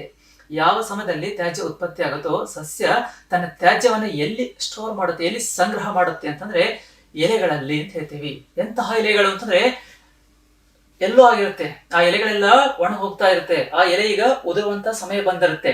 ಅಂತಹ ಎಲೆಗಳಲ್ಲಿ ಸಸ್ಯ ಏನ್ ಮಾಡುತ್ತೆ ಅಂತಂದ್ರೆ ತನ್ನಲ್ಲಿ ಉತ್ಪತ್ತಿಯಾಗಿರ್ತಕ್ಕಂಥ ತ್ಯಾಜ್ಯವನ್ನ ಕಲೆಕ್ಟ್ ಮಾಡುತ್ತೆ, ಸಂಗ್ರಹ ಮಾಡುತ್ತೆ. ಆವಾಗ ಎಲೆ ಹಣ್ಣಾಗ್ಬಿಡುತ್ತೆ, ಅದು ಉದುರ್ಕೊಂಡು ಹೋಗ್ಬಿಡುತ್ತೆ. ಆಯ್ತಾ? ಅದು ಸಸ್ಯದ ತ್ಯಾಜ್ಯ ಅಂತ ನಾವು ಹೇಳ್ಬೋದು. ಈ ರೀತಿಯಾಗಿ ಸಸ್ಯ ಕೂಡ ತನ್ನ ತ್ಯಾಜ್ಯವನ್ನ ಹೊರ ಹಾಕುತ್ತೆ. ಆಯ್ತಾ? ಯಾವಾಗ ಈ ಎಲೆ ಅಂತಕ್ಕಂಥ ಭೂಮಿಯಲ್ಲಿ ಬೀಳುತ್ತೋ ಆ ಭೂಮಿಯಲ್ಲಿ ಬಿದ್ದಿರ್ತಕ್ಕಂಥ ಎಲೆ ಕರಗಿ ಬಿಡುತ್ತೆ. ನೋಡ್ತೀವಿ ನಾವು, ಕಾಗದ ಆಗಿರ್ಬೋದು, ಯಾವುದೇ ಎಲ್ಲಾ ವಸ್ತುಗಳು ಭೂಮಿಯಲ್ಲಿ ಹಾಕಿದಾಗ ಎಲ್ಲಾ ವಸ್ತುಗಳು ಕರಗ್ತಾ ಹೋಗುತ್ತೆ. ಗಾಜ್ ಆಗಿರ್ಬೋದು, ಪ್ಲಾಸ್ಟಿಕ್ ಆಗಿರ್ಬೋದು, ಕೆಲವೊಂದು ವಸ್ತುಗಳು ಭೂಮಿಯಲ್ಲಿ ಕರಗೋದಿಲ್ಲ. ಬಟ್ ಎಲೆ ಆಗಿರ್ಬೋದು, ಪೇಪರ್ ಆಗಿರ್ಬೋದು, ಬಟ್ಟೆ ಆಗಿರ್ಬೋದು, ಇವೆಲ್ಲಾ ವಸ್ತುಗಳು ಏನಾಗುತ್ತೆ, ಈ ಭೂಮಿಯಲ್ಲಿ ಕರಗ್ತಾ ಹೋಗುತ್ತೆ. ಕರಗುವುದು ಅಂತಂದ್ರೆ ಏನು ಅಂತಂದ್ರೆ ಇಲ್ಲಿ ವಿಘಟನೆ ಅಂತ ನಾವು ಹೇಳ್ತಾ ಇದ್ದೀವಿ. ಆಯ್ತಾ? ಈ ವಿಘಟನೆ ಅಂತಂದ್ರೆ ಇಲ್ಲಿ ಕರಗುವುದು ಅಂತ ಅರ್ಥ. ಈ ಸಸ್ಯಗಳ ತ್ಯಾಜ್ಯ ಏನಿದೆ, ಸಸ್ಯಗಳ ತ್ಯಾಜ್ಯದಲ್ಲಿ ಎಲೆ ಅಂತ ಹೇಳ್ಬೋದು. ಅದು ಎಲೆಗಳು ಯಾವುದೋ ಸಸ್ಯ ಕಡ್ದೆಲ್ಲ ನಾವು ಬಿಸಾಡಿರ್ತೀವಿ. ಹೌದಾ? ಎಲೆಗಳೆಲ್ಲ ನೆಲದಲ್ಲಿ ಬಿದ್ದಿರುತ್ತೆ, ಅದೇನಾಗುತ್ತೆ, ಇಲ್ಲಿ ಕರಗ್ತಾ ಹೋಗುತ್ತೆ, ವಿಘಟನೆ ಆಗ್ತಾ ಹೋಗುತ್ತೆ. ಈ ರೀತಿಯಾಗಿ ಸಸ್ಯ ಅಥವಾ ಪ್ರಾಣಿಗಳ ಒಂದು ತ್ಯಾಜ್ಯ ವಿಘಟನೆಯಿಂದ ನಾವೇನ್ ಪಡಿತೀವಿ ಅಂತಂದ್ರೆ ಈ ಒಂದು ಸಾವಯವ ಗೊಬ್ಬರವನ್ನ ಪಡಿತೀವಿ. ಹಳ್ಳಿಗಳಲ್ಲಿ ನಾವು ನೋಡ್ತಾ ಹೋಗ್ತೀವಿ. ಏನ್ ಮಾಡ್ತಾರೆ ರೈತರು, ತಮ್ಮಲ್ಲಿ ಎಲ್ಲಾ ದನಗಳನ್ನ ಸಾಗಾಣಿಕೆ ಮಾಡಿರ್ತಾರೆ. ಹೌದಾ? ಅವುಗಳು ಇಟ್ಟಿರ್ತಕ್ಕಂಥ ಆ ಸಗಣಿ ಅಂತಕ್ಕಂಥ ವೈದಿ ಒಂದು ಜಗದಲ್ಲಿ ದಿನಂಪ್ರತಿಯಾಗಿ ಹಾಕ್ತಾ ಹೋಗ್ತಾರೆ. ಒಂದೇ ಕಡೆಗೆ ಅದನ್ನ ಗುಂಪು ಮಾಡ್ತಾ ಹೋಗ್ತಾರೆ. ಅದೇ ಏನಾಗುತ್ತೆ ಮುಂದೆ ಮುಂದೆ ಅಂತಂದ್ರೆ ಗೊಬ್ಬರ ಅಂತ ನಾವು ಹೇಳ್ತೀವಿ. ಅದಿಲ್ಲಿ ಸಾವಯವ ಗೊಬ್ಬರ ಅಂತ ನಾವು ಕರಿತಾ ಇರ್ತೀವಿ. ಆಯ್ತಾ? ನಾವೊಂದು ವಿಘಟನೆ ಅಂತಕ್ಕಂಥ ಪದವನ್ನಲ್ಲಿ ಬಳಕೆ ಮಾಡಿದ್ದೀವಿ, ಹೌದಾ? ಈ ವಿಘಟನೆಯನ್ನ ಯಾರು ಮಾಡ್ತಾರೆ ಅಂತಂದ್ರೆ ಸೂಕ್ಷ್ಮ ಜೀವಿಗಳಿಂದ ವಿಘಟನೆ ನಡೆಯುತ್ತದೆ ಅಂತ ನಾವು ಹೇಳ್ತೀವಿ. ಈ ಸೂಕ್ಷ್ಮ ಜೀವಿಗಳು ಏನ್ ಮಾಡುತ್ತೆ, ಈ ತ್ಯಾಜ್ಯವನ್ನ ವಿಘಟನೆಯನ್ನ ಗೊಳಿಸುತ್ತೆ ಅಂತ ಹೇಳ್ತೀವಿ. ಇಲ್ಲೊಂದು ಉದಾಹರಣೆ ಕೊಟ್ಟಿದ್ದೀನಿ ನಿಮ್ಗೆ. ಇಲ್ಲಿ ಎರೆಹುಳು ಗೊಬ್ಬರ ಸಾವಯವ ಗೊಬ್ಬರಕ್ಕೆ ಉದಾಹರಣೆ ಅಂತ ಹೇಳ್ತಾ ಇದೀವಿ. ಎರೆಹುಳು ಅಂತ ನಮ್ಮ ಕಿವಿಯಲ್ಲಿ ನಾವು ಕೇಳಿದ ತಕ್ಷಣ ನಮ್ಗೆ ಏನು ನೆನಪಾಗುತ್ತೆ ಅಂತಂದ್ರೆ ರೈತನ ಮಿತ್ರ ಅಂತ ನಾವು ಹೇಳ್ತೀವಿ. ಯಾತಕ್ಕಾಗಿ ಈ ಎರೆಹುಳನ್ನ ನಾವು ರೈತನ ಮಿತ್ರ ಅಂತ ಕರಿತೀವಿ? ಇದು ತುಂಬಾ ಮಹತ್ವವಾಗಿರ್ತಕ್ಕಂಥ ಪಾತ್ರವನ್ನ ವಹಿಸುತ್ತೆ ಕೃಷಿ ಕ್ಷೇತ್ರದಲ್ಲಿ. ರೈತನಿಗೆ ಸ್ವಲ್ಪ ನಾವು ಅದ್ರ ಬಗ್ಗೆ ತಿಳ್ಕೊಳ್ಳೋಣ. ಎರೆಹುಳು ಏನ್ ಮಾಡುತ್ತೆ ಅಂತಂದ್ರೆ ಎಲೆಗಳು ಅಂತ ಹೇಳಿದೀವಿ, ಆ ಎಲೆಗಳೆಲ್ಲ ನೆಲದಲ್ಲಿ ಬಿದ್ದಿರುತ್ತೆ, ಹೌದಾ? ಈ ನೆಲದಲ್ಲಿ ಬ್ಯಾಕ್ಟೀರಿಯಾ ಆಗಿರ್ಬೋದು, ಫಂಗಸ್ ಅಂತ ಹೇಳ್ತೀವಿ, ಫಂಗಿ ಆಗಿರ್ಬೋದು, ಈ ಎಲ್ಲ ಬಿದ್ದಿರುತ್ತೆ, ಹೌದಾ? ಮಣ್ಣಿನಲ್ಲಿ ಬಿದ್ದಿರುತ್ತೆ. ಈ ಸೂಕ್ಷ್ಮ ಜೀವಿಗಳು ಏನ್ ಮಾಡ್ತಾ ಹೋಗ್ತವೆ, ಅದನ್ನ ವಿಘಟಿಸ್ತಾ ಹೋಗ್ತವೆ. ಈ ಎರೆಹುಳು ಏನ್ ಮಾಡುತ್ತೆ, ಅದನ್ನ ತಿನ್ನುತ್ತೆ, ಅಥವಾ ಮಣ್ಣನ್ನ ತಿನ್ನುತ್ತೆ, ಫಂಗಸ್ ಅನ್ನ ತಿನ್ನುತ್ತೆ, ಬ್ಯಾಕ್ಟೀರಿಯಾಗಳನ್ನ ತಿನ್ನುತ್ತೆ, ಎಲೆಗಳನ್ನ ತಿನ್ನುತ್ತೆ. ಅದೆಲ್ಲವನ್ನ ತಿಂದ್ಕೊಂಡು ಅದರಲ್ಲಿ ಇರ್ತಕ್ಕಂಥ ಪೋಷಕಾಂಶಗಳನ್ನ ಎಲ್ಲವನ್ನ ಅದೇನ್ ಮಾಡುತ್ತೆ, ಮಣ್ಣಿನಲ್ಲಿ ಬಿಡುತ್ತೆ. ಆಯ್ತಾ? ಆ ಎಲೆಯನ್ನ ಕರಗಿ ಅದು ತಿಂದಿರ್ತಕ್ಕಂಥ ಆಹಾರ ಎಲ್ಲ ಏನಾಗುತ್ತೆ, ಇಲ್ಲಿ ಆ ಮಣ್ಣನ್ನ ತಿನ್ನತ್ತೆ, ತೆಗೆದುಕೊಂಡು ಅದರ ಒಂದು ತುದಿಯಿಂದ ಸೇವನೆ ಮಾಡುತ್ತೆ, ಇನ್ನೊಂದು ತುದಿಯಿಂದ ಅದು ಏನ್ ಮಾಡುತ್ತೆ ಅಂತಂದ್ರೆ ದೇಹದಿಂದ ಹೊರಗಡೆ ಹಾಕುತ್ತೆ. ಯಾವಾಗ ದೇಹದಿಂದ ಅದು ಹೊರಗಡೆ ಹಾಕುತ್ತೋ ಅದರಲ್ಲಿ ಏನಿರುತ್ತೆ ಅಂತಂದ್ರೆ ಈ ಪೋಷಕಾಂಶಗಳು ಅಂತ ನಾವು ಹೇಳ್ತೀವಿ. ಆಯ್ತಾ? ಮಣ್ಣು ಕೂಡ ಏನಾಯ್ತು, ಅಲ್ಲಿ ದಪ್ಪ ಇರ್ತಕ್ಕಂಥ ಮಣ್ಣು ಡೈಜೆಸ್ಟ್ ಆಗುತ್ತೆ, ಸಣ್ಣ ಆಯ್ತು, ಪುಡಿ ಪುಡಿ ಆಗೋಗುತ್ತೆ. ಮತ್ತೆ ಅದರಲ್ಲಿ ಏನ್ ತುಂಬಿಕೊಳುತ್ತೆ ಅಂತ ಈಗ ಪೋಷಕಾಂಶಗಳು ತುಂಬುತ್ತೆ ಅಂತ ಹೇಳ್ತೀವಿ. ಅದು ಬಿಟ್ಟಿರ್ತಕ್ಕಂಥ ತ್ಯಾಜ್ಯ ಮಣ್ಣಿನಲ್ಲಿ ಸೇರ್ಕೊಳ್ಳುತ್ತೆ, ಸೇರಿರ್ತಕ್ಕಂಥ ಆ ತ್ಯಾಜ್ಯ ಮಣ್ಣಿನಲ್ಲಿ ಪೋಷಕಾಂಶಗಳನ್ನು ಸಮೃದ್ಧವಾಗಿಸುತ್ತೆ. ಆದ್ದರಿಂದ ಈ ಎರೆಹುಳುಗಳನ್ನ ನಾವೇನಂತ ಕರಿತೀವಿ ಅಂತಂದ್ರೆ ರೈತನ ಮಿತ್ರ ಅಂತ ಕರಿತೀವಿ. ಅದಕ್ಕಾಗಿ ಎರೆಹುಳು ಗೊಬ್ಬರ ಅಂತಕ್ಕಂಥದ್ದು ಕೂಡ ಒಂದು ಸಾವಯವ ಗೊಬ್ಬರ ಅಂತ ನಾವು ಇಲ್ಲಿ ಹೇಳ್ತಾ ಹೋಗ್ತೀವಿ. ಆಯ್ತಾ? ಇದೆಲ್ಲ ಎದ್ರ ಬಗ್ಗೆ ಅಂತಂದ್ರೆ ಈ ಸಾವಯವ ಗೊಬ್ಬರ, ಹೌದಾ? ಈ ಸಾವಯವ ಗೊಬ್ಬರ ಬಳಕೆ ಮಾಡೋದ್ರಿಂದ ಆಗ್ತಕ್ಕಂತಹ ಅನುಕೂಲಗಳು ಏನು ಅದನ್ನ ನಾವು ತಿಳ್ಕೊಳ್ಳೋಣ. ಒಂದನೇ ಪಾಯಿಂಟ್ ನಮಗೆ ಏನನ್ನ ತಿಳಿಸುತ್ತೆ, ಎಲ್ಲಾ ಪೋಷಕಾಂಶಗಳನ್ನು ಮರು ಭರ್ತಿ ಮಾಡುತ್ತದೆ. ಯಾಕಂದ್ರೆ ಅದು ಆ ಮಣ್ಣಿನಲ್ಲಿ ಯಾವ್ಯಾವ ರೀತಿ ಪೋಷಕಾಂಶಗಳು ಇರುತ್ತೆ ಅದು ಎಲ್ಲವನ್ನ ತನ್ನ ದೇಹದಲ್ಲಿ ತೆಗೆದುಕೊಂಡಿರುತ್ತೆ. ಅದು ವಾಪಸ್ ಮಣ್ಣಿಗೆ ಏನ್ ಮಾಡುತ್ತೆ, ಅದೇ ಪೋಷಕಾಂಶ ಎಲೆಯಲ್ಲಿರ್ತಕ್ಕಂಥ ಪೋಷಕಾಂಶಗಳು. ನಾನು ಮೊನ್ನೆ ಕ್ಲಾಸಲ್ಲಿ ನಿಮ್ಗೆ ಹೇಳಿದ್ದೆ, ಈ ಮನುಷ್ಯನ ದೇಹ ಭೂಮಿಯಲ್ಲಿ ಹೂಳ್ತಾರೆ, ಅದರಲ್ಲಿ ಎಷ್ಟೋ ಪೋಷಕಾಂಶ ಎಲ್ಲ ಇರುತ್ತೆ. ಈ ಸೂಕ್ಷ್ಮ ಜೀವಿಗಳೆಲ್ಲ ವಿಘಟನೆ ಮಾಡುತ್ತಲ್ಲ, ವಿಘಟನೆ ಮಾಡಿದಾಗ ಆ ಪೋಷಕಾಂಶಗಳು ಮತ್ತೆ ವಾಪಸ್ ಎಲ್ಲಿ ಹೋಗುತ್ತೆ, ಆ ಮಣ್ಣಿನಲ್ಲಿ ಹೋಗುತ್ತೆ. ಆ ಮಣ್ಣಿನಲ್ಲಿ ಈ ಎರೆಹುಳು ಏನಿದೆ ಅಲ್ಲಿ ಆ ಪೋಷಕಾಂಶ ಎಲ್ಲ ತೆಗೆದುಕೊಂಡು ವಾಪಸ್ ಮತ್ತೆ ಪುನಃ ಎಲ್ಲಿ ಬಿಡುತ್ತೆ ಅಂತಂದ್ರೆ ಭೂಮಿಗೆ ಬಿಡುತ್ತೆ. ಯೂಸ್ ಆಗೋ ರೀತಿಯಲ್ಲಿ ಅದು ಭೂಮಿಗೆ ಬಿಡುತ್ತೆ. ಆಯ್ತಾ? ಆದ್ದರಿಂದ ಏನ್ ಮಾಡುತ್ತೆ, ಎಲ್ಲಾ ರೀತಿಯಾಗಿರ್ತಕ್ಕಂಥ ಪೋಷಕಾಂಶಗಳನ್ನು ಮರು ಭರ್ತಿ ಮಾಡುತ್ತದೆ. ಮಣ್ಣಿನಲ್ಲಿ ಎಲ್ಲಾ ರೀತಿಯಾಗಿರ್ತಕ್ಕಂಥ ಪೋಷಕಾಂಶಗಳು ಈಗ ಬಂದ್ಬಿಟ್ವು. ಆಯ್ತಾ? ಸೆಕೆಂಡ್ ಪಾಯಿಂಟ್, ಮಣ್ಣಿನ ಸಂರಚನೆ ಮತ್ತು ನೀರು ಹಿಡಿದಿಟ್ಟುಕೊಳ್ಳುವ ಸಾಮರ್ಥ್ಯ. ಒಂದು ರೀತಿ ಮಣ್ಣು ಯಾವ ರೀತಿ ಆಗುತ್ತೆ, ಕಂಪ್ಲೀಟ್ ಆಗಿ ಉದುರುದುರಾಗ್ಬಿಡುತ್ತೆ ಅಲ್ಲಿ, ಹೌದಾ? ಅದು ಒಂದು ಹೊಸ ಆಗಿರ್ತಕ್ಕಂಥ ರಚನೆ ಉಂಟಾಗುತ್ತೆ ಅಲ್ಲಿ. ಭೂಮಿಯಲ್ಲಿ ಬಿತ್ತನೆ ಬೆಳಿಬೇಕಾದ್ರೆ ಯಾವ ರೀತಿ ಆಗಿರ್ತಕ್ಕಂಥ ಫಲವತ್ತಾಗಿರ್ತಕ್ಕಂಥ ಮಣ್ಣದು ರಚನೆ ಆಗಿಬಿಡುತ್ತೆ, ಅದಕ್ಕೆ ಸಂರಚನೆ ಅಂತ ಕರಿತಾ ಇದ್ದೀವಿ. ನೀರು ಹಿಡಿದಿಟ್ಟುಕೊಳ್ಳುವ ಸಾಮರ್ಥ್ಯ, ಇಂತಹ ಮಣ್ಣು ಏನ್ ಮಾಡುತ್ತೆ, ಮಳೆ ಬಂದಾಗ ಏನು ನೀರು ಬರುತ್ತೆ ಆ ನೀರನ್ನ ಹಿಡಿದಿಟ್ಟುಕೊಳ್ತಕ್ಕಂಥ ಸಾಮರ್ಥ್ಯ ಆ ಮಣ್ಣಿಗೆ ಬರುತ್ತೆ. ಆದ್ದರಿಂದ ಈ ಗೊಬ್ಬರವನ್ನ ನಾವು ಬಳಕೆ ಮಾಡಬೇಕು ಅಂತ ಹೇಳ್ತೀವಿ. ಮೂರನೇ ಪಾಯಿಂಟ್ ಇದೆ, ಇಲ್ಲಿ ಏನು ಸೂಕ್ಷ್ಮ ಜೀವಿಗಳ ಸಂಖ್ಯೆ ಹೆಚ್ಚಿಸುತ್ತದೆ. ಈ ಗೊಬ್ಬರವನ್ನು ನಾವು ಬಳಕೆ ಮಾಡೋದನ್ನು ಕೂಡ ಆ ಮಣ್ಣಿನಲ್ಲಿ ಆ ಸೂಕ್ಷ್ಮ ಜೀವಿಗಳ ಸಂಖ್ಯೆ ಹೆಚ್ಚಾಗುತ್ತೆ. ಈ ಸೂಕ್ಷ್ಮ ಜೀವಿಗಳು ರೀಸೈಕಲ್ ಆಗಿ ಏನ್ ಮಾಡ್ತಾ ಹೋಗುತ್ತೆ, ಪೋಷಕಾಂಶ ಮಣ್ಣಿಗೆ ಮತ್ತೆ ಹೆಚ್ಚಿಸ್ತಾ ಹೋಗುತ್ತೆ. ಆದ್ರಿಂದ ಇದು ಈ ಒಂದು ಗೊಬ್ಬರ ನಾವಿಲ್ಲಿ ಬಳಕೆ ಮಾಡಬೇಕು ಅಂತ ಹೇಳ್ತಾ ಇದೀವಿ. ಅಥವಾ ಇದರ ಅನುಕೂಲ ಅಂತ ಕೂಡ ನಾವಿಲ್ಲಿ ಹೇಳ್ಬಹುದು. ನಾಲ್ಕನೇ ಪಾಯಿಂಟ್ ಬರ್ತದೆ, ಮಣ್ಣನ್ನು ರಂಧ್ರಗೊಳಿಸಿ ಅನಿಲ ವಿನಿಮಯ ಸುಲಭಗೊಳಿಸುತ್ತೆ. ಯಾಕೆ ಮಣ್ಣು ರಂಧ್ರಗೊಳ್ಳುತ್ತೆ ಅಂತ ತಿಳ್ಕೊಡ್ರಿ, ಮಣ್ಣು ಕಂಪ್ಲೀಟ್ ಆಗಿ ಉದುರುದುರಾಗ್ಬಿಡುತ್ತೆ. ಅವಾಗ ಏನಾಗುತ್ತೆ, ನಾವು ಬಿತ್ತಿರ್ತಕ್ಕಂಥ ಬೀಜ ಭೂಮಿ ಒಳಗಡೆ ಹೋದಾಗ ಅದಕ್ಕೆ ಅದು ಮೊಳಕೆ ಹೊಡಿಬೇಕಾಗಿತ್ತಂದ್ರೆ ಅದಕ್ಕೆ ಏನ್ ಬೇಕು ಅಂತಂದ್ರೆ ಸಫಿಶಿಯಂಟ್ ಆಗಿ ಆಕ್ಸಿಜನ್ ಅಂತ ಕರಿತೀವಿ. ಅದಕ್ಕೆ ಸಮರ್ಪಕವಾಗಿರ್ತಕ್ಕಂಥ ಆಮ್ಲಜನಕ ಬೇಕೇ ಬೇಕು. ಈ ಆಮ್ಲಜನಕ ಆ ಬೀಜಕ್ಕೆ ಹೋಗಿ ತಲುಪಬೇಕಾಗಿತ್ತಂದ್ರೆ ಮಣ್ಣು ಯಾವ ರೀತಿ ಆಗಿರ್ಬೇಕು, ಇಲ್ಲಿ ರಂಧ್ರವಾಗಿರ್ಬೇಕು. ರಂಧ್ರ ಅಂತಂದ್ರೆ ಏನು, ಮಣ್ಣು ಪೊಳ್ಳಾಗಿರ್ಬೇಕು. ಪೊಳ್ಳಾಗಿತ್ತಂದ್ರೆ ಮಾತ್ರ ಆ ಅನಿಲ ಏನಾಗುತ್ತೆ, ಆ ಮಣ್ಣಿನ ಒಳಗಡೆ ಪ್ರವೇಶ ಮಾಡುತ್ತೆ. ಆಗ ಆ ಬೀಜಕ್ಕೆ ಏನ್ ಸಿಗುತ್ತೆ ಅಂತಂದ್ರೆ ಈ ಆಮ್ಲಜನಕ ಸಿಗುತ್ತೆ. ಯಾವಾಗ ಬೀಜಕ್ಕೆ ಆಮ್ಲಜನಕ ಸಿಗುತ್ತೆ, ಅದರೊಳಗಿರ್ತಕ್ಕಂಥ ಜೀವಕೋಶಗಳು ಆ ಆಮ್ಲಜನಕ ತೆಗೆದುಕೊಳ್ತಾವೋ ಆವಾಗ ಅಲ್ಲಿ ಪ್ರೊಸೆಸ್ ಸ್ಟಾರ್ಟ್ ಆಗುತ್ತೆ. ಆ ಬೀಜ ಇಮಿಡಿಯೇಟ್ ಆಗಿ ತನ್ನ ಒಳಗೆಲ್ಲ ಶಕ್ತಿ ಉತ್ಪತ್ತಿ ಆಗೋದು ಏನ್ ಮಾಡುತ್ತೆ ಅಂತಾನೆ ಮೊಳಕೆ ಹೊಡ್ಲಿಕ್ಕೆ ಪ್ರಾರಂಭ ಆಗುತ್ತೆ. ಒಂದು ವೇಳೆ ಅದಕ್ಕೆ ಆಮ್ಲಜನಕ ಸಿಗ್ಲಿಲ್ಲ, ಅದಕ್ಕೆ ಆ ಗಾಳಿ ಸಿಗ್ಲಿಲ್ಲ ಅಂತಂದ್ರೆ ಅದು ಏನಾಗೋದಿಲ್ಲ, ಇಲ್ಲಿ ಮೊಳಕೆ ಒಡೆಯುವುದಿಲ್ಲ. ಅದಕ್ಕಾಗಿನೇ ನಾವು ಕೂರಿಗೆಯಲ್ಲಿ ನಾವು ನೋಡಿದ್ದೇವೆ, ಏನು, ಬೀಜವನ್ನ ಯಾವ ನಿರ್ದಿಷ್ಟವಾಗಿರ್ತಕ್ಕಂತಹ ಆಳದಲ್ಲಿನೇ ನಾವು ಹೂಡಬೇಕು. ಬಹಳಷ್ಟು ಆಳವಾಗಿ ಹೂಡಿದ್ರೆ ಅದಕ್ಕೆ ಆಮ್ಲಜನಕ ಸಿಗುವುದಿಲ್ಲ. ಬಹಳಷ್ಟು ಮೇಲೆ ನಾವು ಅದನ್ನ ಬಿತ್ತು ಬಿಟ್ವಿ ಅಂತಂದ್ರೆ ಪ್ರಾಣಿಗಳಾಗಿರ್ಬೋದು, ಪಕ್ಷಿಗಳಾಗಿರ್ಬೋದು ಅದನ್ನ ಬಂದು ಹಾಳು ಮಾಡಿಬಿಡುತ್ತೆ. ಅದಕ್ಕಾಗಿ ಒಂದು ನಿರ್ದಿಷ್ಟವಾಗಿರ್ತಕ್ಕಂಥ ಅಂತರದಲ್ಲಿ, ನಿರ್ದಿಷ್ಟವಾಗಿರ್ತಕ್ಕಂಥ ಆಳದಲ್ಲಿನೇ ನಾವು ಏನ್ ಮಾಡ್ಬೇಕು ಅಂತಂದ್ರೆ ಈ ಬೀಜವನ್ನ ಹಾಕಬೇಕು. ಆಯ್ತಾ?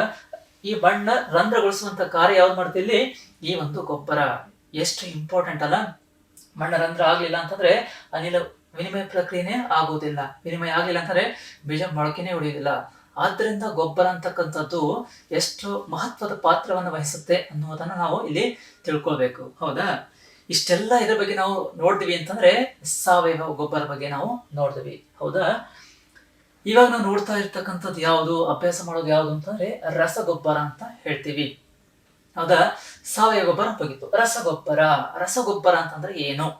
ಹೌದಾ? ಇದು ಒಂದು ರಾಸಾಯನಿಕ ಪದಾರ್ಥವಾಗಿದ್ದು ನಿರ್ದಿಷ್ಟ ಪೋಷಕಾಂಶಗಳನ್ನು ಹೆಚ್ಚಾಗಿ ಹೊಂದಿರುತ್ತದೆ. ಹೌದಾ? ಇದು ಏನಾಗಿರುತ್ತೆ ಅಂತಂದ್ರೆ ಇದೊಂದು ರಾಸಾಯನಿಕ ಪದಾರ್ಥ. ಅದು ಸಾವಯವ ಆಗಿತ್ತು, ಇದು ರಾಸಾಯನಿಕ ಪದಾರ್ಥ. ಇಲ್ಲಿ ಕೆಮಿಕಲ್ಸ್ ಇರುತ್ತೆ. ಇದೊಂದು ರಾಸಾಯನಿಕ ಪದಾರ್ಥವಾಗಿದ್ದು ನಿರ್ದಿಷ್ಟ ಪೋಷಕಾಂಶಗಳನ್ನು ಹೆಚ್ಚಾಗಿ ಹೊಂದಿರುತ್ತದೆ. ಇದರಲ್ಲಿ ಏನಿರುತ್ತೆ ಅಂತಂದ್ರೆ ನಿರ್ದಿಷ್ಟವಾಗಿರ್ತಕ್ಕಂಥ ಪೋಷಕಾಂಶಗಳು ಇರುತ್ತೆ. ಇದನ್ನ ನಾವು ಯಾತಕ್ಕಾಗಿ ಬಳಸಬೇಕಾಗುತ್ತೆ? ಹೌದಾ? ಇದು ಒಂದೇ ಎಲ್ಲಿ ತಯಾರು ಮಾಡ್ತೀವಿ ಅಂತಂದ್ರೆ ಇದನ್ನ ಕಾರ್ಖಾನೆಗಳಲ್ಲಿ ಉತ್ಪಾದಿಸಲಾಗುತ್ತದೆ ಅಂತ ಹೇಳ್ತೀವಿ. ಅದನ್ನ ನಾವು ಎಲ್ಲಿ ತಯಾರು ಮಾಡಿದೀವಿ? ಅದು ಗದ್ದೆಗಳಲ್ಲಿ, ಹೊರಗೆ ನಾವು ಎಲ್ಲಿ ಬೇಕಾದ್ರೆ ಉತ್ಪತ್ತಿ ಮಾಡ್ಬೋದು. ಬಟ್ ಇದು ಎಲ್ಲಿ ಮಾಡ್ತಾ ಇದೀವಿ? ಕಾರ್ಖಾನೆಗಳಲ್ಲಿ ಇದನ್ನ ನಾವು ಉತ್ಪಾದನೆ ಮಾಡ್ತಾ ಇದ್ದೀವಿ. ಇದನ್ನ ನಾವು ಯಾತಕ್ಕಾಗಿ ಬಳಸ್ತೀವಿ ಚೈತಾ? ಅದು ಸ್ವಲ್ಪ ನಾವಿಲ್ಲಿ ತಿಳ್ಕೊಳ್ಬೇಕು. ಚೈತಾ, ರೈತರನ್ನ ನೋಡಿದಾಗ ಕೆಲವೊಂದು ಕಡೆಗೆ ಒಂದು ಗದ್ದೆಯಲ್ಲಿ ಅಥವಾ ಒಂದು ಹೊಲದಲ್ಲಿ ಈ ಬೆಳೆ ಅಂತಕ್ಕಂಥ ಸಮೃದ್ಧವಾಗಿ ಬೆಳೀತಾ ಇರುತ್ತೆ. ಇನ್ನು ಕೆಲವೊಬ್ಬರು ಹೊಲದಲ್ಲಿ ಏನಾಗುತ್ತೆ, ಅದೇ ಬೆಳೆ ಹಾಕಿರ್ತಾರೆ, ಇವರು ಅದೇ ಬೆಳೆ ಹಾಕಿರ್ತಾರೆ. ಅವರಿಗೂ ಮಳೆ ಬಂದಿರುತ್ತೆ, ಇವರಿಗೂ ಮಳೆ ಬಂದಿರುತ್ತೆ. ಆದ್ರೆ ಇವ್ರ ಬೆಳೆಯಲ್ಲಿ ಮಾತ್ರ ಇವ್ರ ಹೊಲದಲ್ಲಿ, ಇವ್ರ ಗದ್ದೆಯಲ್ಲಿ ಬೆಳೆ ಬೆಳೆದಿರುತ್ತೆ. ಆದ್ರೆ ಇವ್ರ ಹೊಲದಲ್ಲಿ, ಇವ್ರ ಗದ್ದೆಯಲ್ಲಿ ಆ ಬೆಳೆ ಬೆಳೆದಿರೋದಿಲ್ಲ. ಯಾತಕ್ಕಾಗಿ?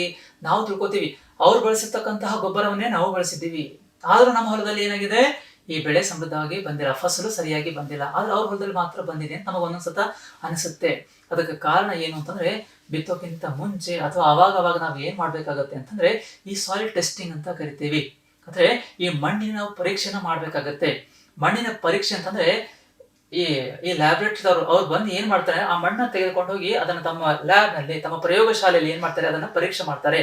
ಪರೀಕ್ಷೆ ಮಾಡಿ ಆ ಮಣ್ಣಿನಲ್ಲಿ ಯಾವ ಪೋಷಕಾಂಶಗಳ ಕೊರತೆ ಇದೆ ಅಂತಕ್ಕಂಥ ಅವರು ತಿಳ್ಕೊಳ್ತಾರೆ. ಮೊದಲು ತಿಳ್ಕೊಂಡ ನಂತರ ನಮ್ಮ ಗದ್ದೆಯಲ್ಲಿ, ನಮ್ಮ ಹೊಲದಲ್ಲಿ ಇರ್ತಕ್ಕಂಥ ಮಣ್ಣಿನಲ್ಲಿ ಯಾವ ಪೋಷಕಾಂಶದ ಕೊರತೆ ಇದೆ ಅನ್ನೋದನ್ನು ಮೊದಲು ನಾವು ಅರ್ಥಕೊಂಡು ಆಮೇಲೆ ಅದಕ್ಕೆ ಬೇಕಾಗಿರ್ತಕ್ಕಂಥ ಪೋಷಕಾಂಶವನ್ನ ನಾವೇನ್ ಮಾಡ್ಬೇಕಾಗತ್ತೆ, ಹಾಕ್ಬೇಕಾಗತ್ತೆ. ಅದಕ್ಕಾಗಿ ಹೇಳ್ತಾ ಇದ್ದೀವಿ, ಇದೇನಂತ ಇಲ್ಲಿ ರಾಸಾಯನಿಕ ಪದಾರ್ಥವಾಗಿದ್ದು ನಿರ್ದಿಷ್ಟ ಪೋಷಕಾಂಶಗಳನ್ನು ಹೆಚ್ಚಾಗಿ ಹೊಂದಿರ್ತದೆ. ಆಯ್ತಾ? ನಿರ್ದಿಷ್ಟ ಪೋಷಕಾಂಶಗಳು ಅಂತಂದ್ರೆ ಯಾವುವು? ಇಲ್ಲಿ ನಾವು ಉದಾಹರಣೆ ಕೊಡ್ತೀವಿ. ಏನಿಲ್ಲಿ ಗೊಬ್ಬರಗಳ ಉದಾಹರಣೆ, ಒಂದರಲ್ಲಿ ಯೂರಿಯಾ, ಇನ್ನೊಂದು ಪೊಟ್ಯಾಶ್ ಅಂತ ಕರಿತೀವಿ, ಇನ್ನೊಂದು ಇಲ್ಲಿದೆ ಏನಂತ ಹೇಳಿ NPK ಅಂತ ಕರಿತಾ ಇದೀವಿ. ಏನ್ ಈ NPK ಅಂತಂದ್ರೆ ನೋಡ್ರಿ, NPK ಹೌದಾ, ಏನಂತಂದ್ರೆ ನೈಟ್ರೋಜನ್ ಅಂತ ಕರಿತೀವಿ ಇದನ್ನ. ನೈಟ್ರೋಜನ್. P ಅಂತಂದ್ರೆ ಫಾಸ್ಫರಸ್,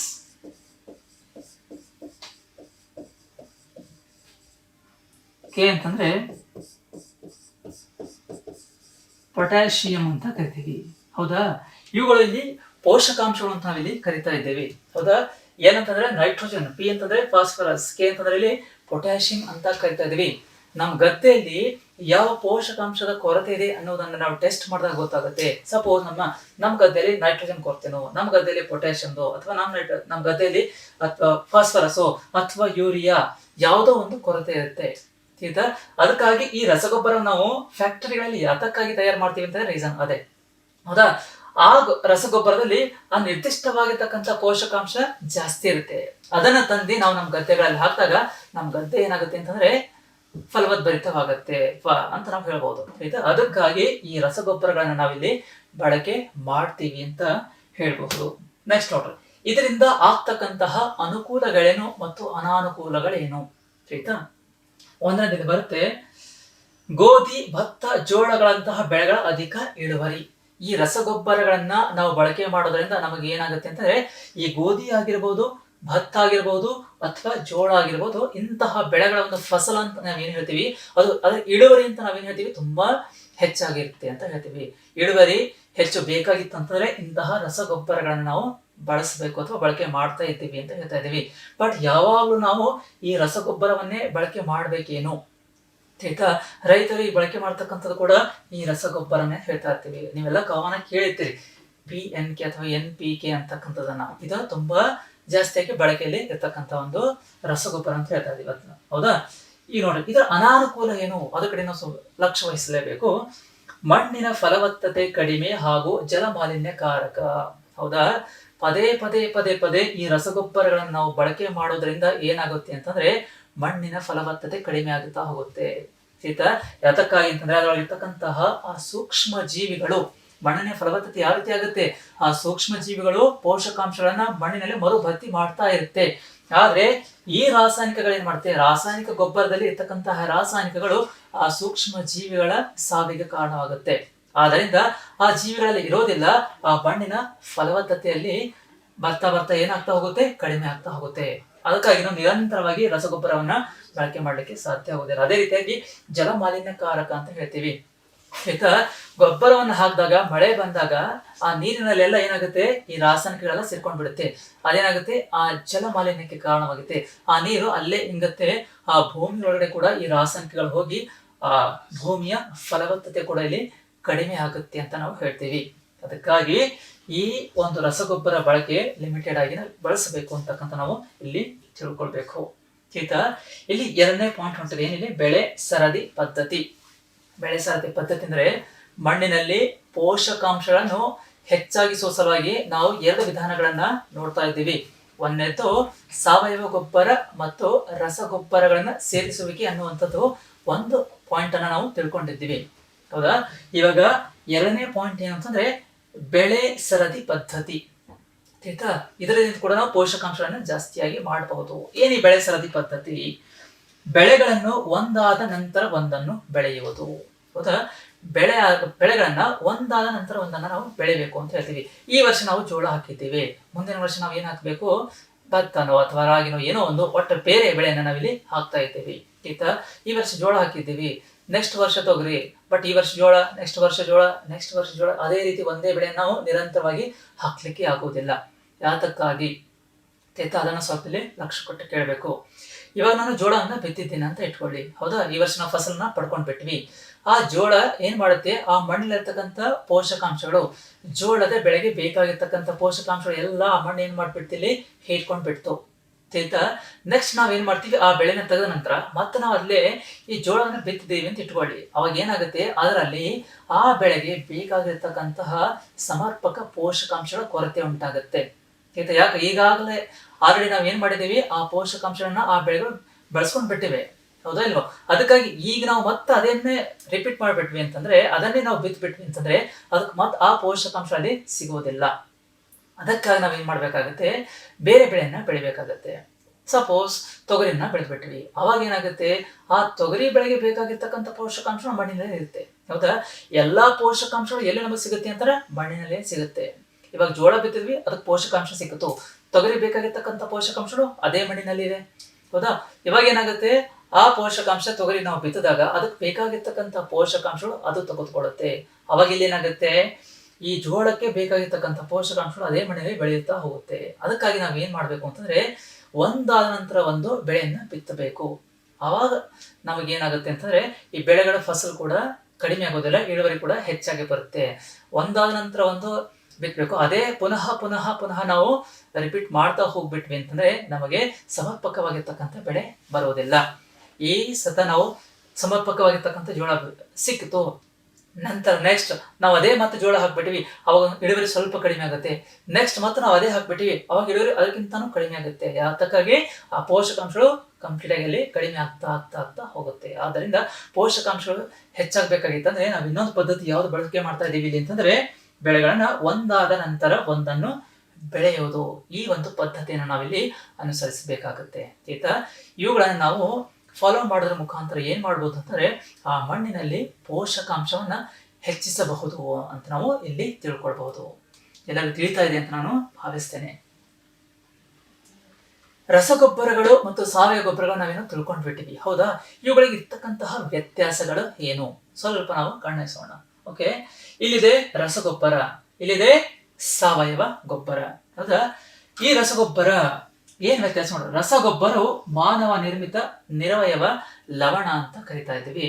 ರಸಗೊಬ್ಬರಗಳನ್ನು ನಾವು ಕಾರ್ಖಾನೆಗಳಲ್ಲಿ ತಯಾರು ಮಾಡ್ತೀವಿ, ಇದು ಮನುಷ್ಯನಿಂದ ತಯಾರಾಗ್ತಕ್ಕಂತಹ ಗೊಬ್ಬರ ಅಂತ ಹೇಳ್ತಾ ಇದ್ದೀವಿ.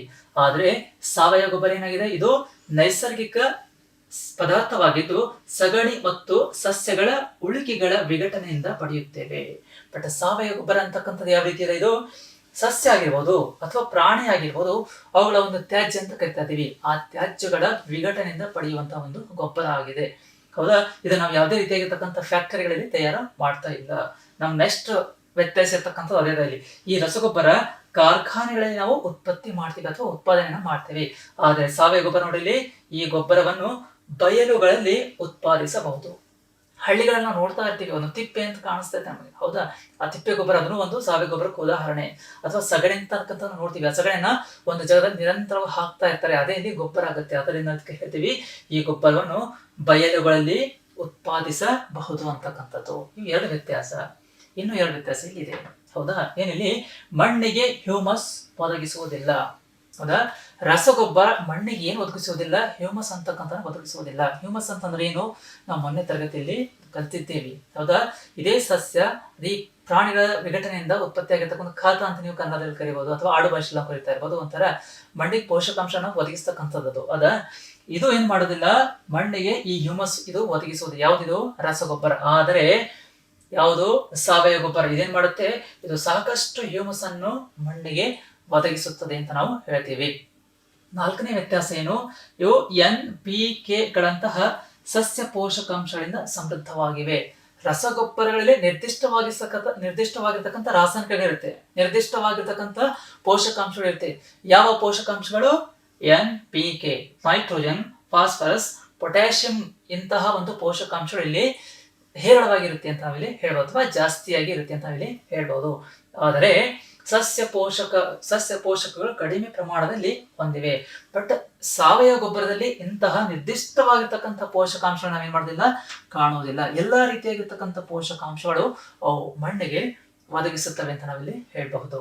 ನೆಕ್ಸ್ಟ್ ನೋಡ್ರಿ, ಗೊಬ್ಬರಗಳ ಬಗ್ಗೆ ನಾವೆಲ್ಲ ಅರ್ಥ ಮಾಡ್ಕೊಂಡಿವಿ, ಹೌದಾ? ಇವಾಗ ನೆಕ್ಸ್ಟ್ ಏನ್ ಬರುತ್ತೆ, ಈ ಕೃಷಿಗೆ ನೀರಾವರಿ ಬೇಕೇ ಬೇಕು. ನೀರಿಲ್ಲದೆ ಇದ್ರೆ ಸಸ್ಯಗಳೇನಾಗೋದಿಲ್ಲ, ಸಮೃದ್ಧವಾಗಿ ಬೆಳೆಯೋದಿಲ್ಲ.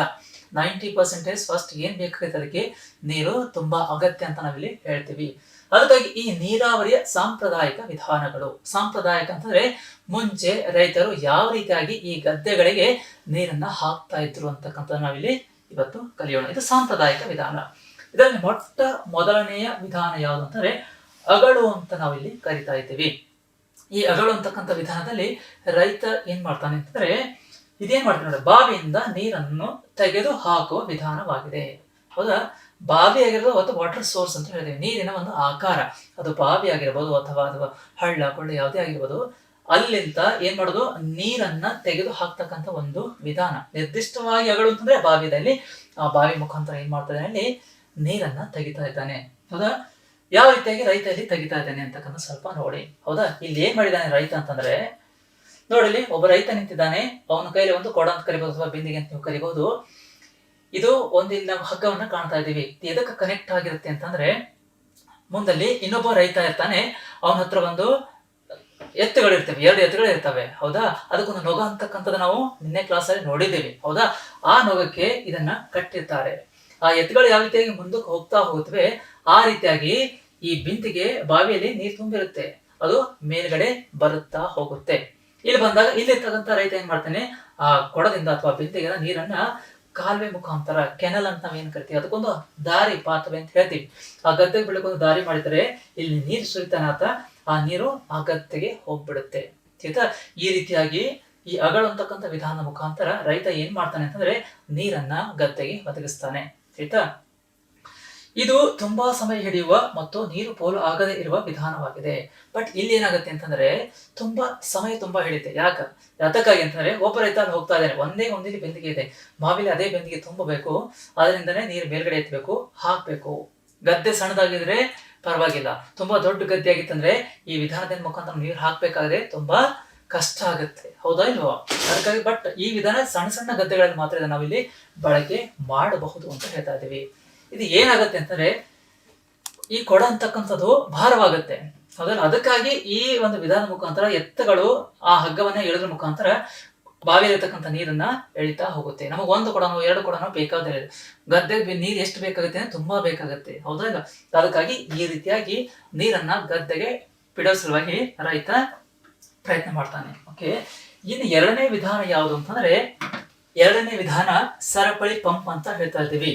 ಏನ್ ಇದು ಸರಪಳಿ ಪಂಪ್ ಅಂದ್ರೆ, ಎರಡು ಚಕ್ರಗಳು ಒಂದು ಸರಪಳಿಯಿಂದ ಜೋಡಿಸಲ್ಪಟ್ಟಿರುತ್ತವೆ. ಆ ಸರಪಳಿಗೆ ಬಕೆಟ್ಗಳು ಜೋಡಿಸಲ್ಪಟ್ಟಿರುತ್ತವೆ. ಚಕ್ರಗಳು ತಿರುಗಿದ ಹಾಗೆ ಬಕೆಟ್ ನಲ್ಲಿ ನೀರು ತುಂಬಿ ಮೇಲೆ ಬರುತ್ತದೆ. ಈ ವಿಧಾನದಲ್ಲಿ ರೈತ ಏನ್ ಮಾಡ್ತಾನೆ ಅಂತಕ್ಕಂಥ ಎಲ್ಲ ನೋಡೋಣ. ಫಸ್ಟ್ ಇಲ್ಲಿ ಎರಡು ಚಕ್ರಗಳು ನಾವು ಹೇಳ್ತಾ ಇದ್ದೀವಿ, ಹೌದಾ? ಒಂದನೇ ಚಕ್ರ ನಮ್ಗೆ ಇಲ್ಲಿ ಕಣ್ಣಿಗೆ ಕಾಣಿಸ್ತಾ ಇದೆ. ಈ ಎರಡನೇ ಚಕ್ರ ಬಾವಿಯ ಒಳಗಡೆಯಲ್ಲಿ ಕೆಳಗಡೆ ಇರುತ್ತೆ, ಹೌದಾ? ಈ ಎರಡು ಚಕ್ರಗಳ ಮಧ್ಯೆ ಒಂದು ಸರಪಳಿಯಿಂದ ಜೋಡಿಸಲ್ಪಟ್ಟಿರುತ್ತೆ ಅಂತ ಹೇಳ್ತಾ ಇದ್ದೀವಿ. ಆ ಸರಪಳಿಗೆ ಬಕೆಟ್ ಗಳನ್ನ ಇಲ್ಲಿ ಕನೆಕ್ಟ್ ಮಾಡಿರ್ತಾರೆ ಅಥವಾ ಜೋಡಿಸಲ್ಪಟ್ಟಿರುತ್ತೆ ಅಂತ ಹೇಳ್ತೀವಿ. ಒಂದ್ ಬಕೆಟ್ ಮಾತ್ರ ನಮಗೆ ಕಣ್ಣಿಗೆ ಕಾಣಿಸ್ತಿದೆ, ಇನ್ನು ಹಲವಾರು ಬಕೆಟ್ಗಳು ಆ ಸರಪಳಿಯಲ್ಲಿ ಜೋಡಣೆಗೊಂಡಿರುತ್ತೆ, ಹೌದಾ? ಈ ಬಕೆಟ್ ಇಲ್ಲಿ ಒಂದು ನಾವೇನ್ ಕಾಣ್ತಾ ಇದೀವಿ, ಒಂದು ಹಗ್ಗ ಅಂತ ಕಾಣ್ತಾ ಇದೀವಿ. ಈ ಹಗ್ಗ ಅಲ್ಲಿ ಮುಂದೆ ಒಬ್ಬ ರೈತ ಇರ್ತಾನೆ, ಅಲ್ಲಿ ಎತ್ತಿರುತ್ತೆ, ಆ ಎತ್ತಿನ ನೊಗಕ್ಕೆ ಅದನ್ನ ಕಟ್ಟಿರ್ತಾರೆ, ಹೌದಾ? ಇದು ಯಾವಾಗ ಆ ಎತ್ತು ಮುಂದುಗಡೆ ಹೋಗುತ್ತೋ ಮುಂಚೆ ಈ ಬಕೆಟ್ ಏನಾಗುತ್ತೆ, ಬಾವಿ ಒಳಗೆ ನೀರಲ್ಲಿ ಇರುತ್ತೆ, ಆ ನೀರು ತುಂಬಿಕೊಳ್ಳುತ್ತೆ. ಆಮೇಲೆ ಅದು ಮೇಲಕ್ಕೆ ಬಂದು ಇದೇನ್ ಕಾಣ್ತಾ ಇದೆ ಇದರಲ್ಲಿ, ಆ ನೀರಲ್ಲಿ ಇಲ್ಲಿ ಮೇಲ್ಗಡೆ ಬಂದಾಗ ಈ ಬಕೆಟ್ ನಿಂದ ನೀರು ಇಲ್ಲಿ ಸುರಿಯುತ್ತೆ. ಇದ್ರ ಮುಖಾಂತರ ಕಾಲುವೆ ಮುಖಾಂತರ ನೀರು ಗದ್ದೆಗೆ ಹೋಗುತ್ತೆ ಅಂತ ಹೇಳ್ತಾ ಇದ್ದೇವೆ, ಹೌದಾ?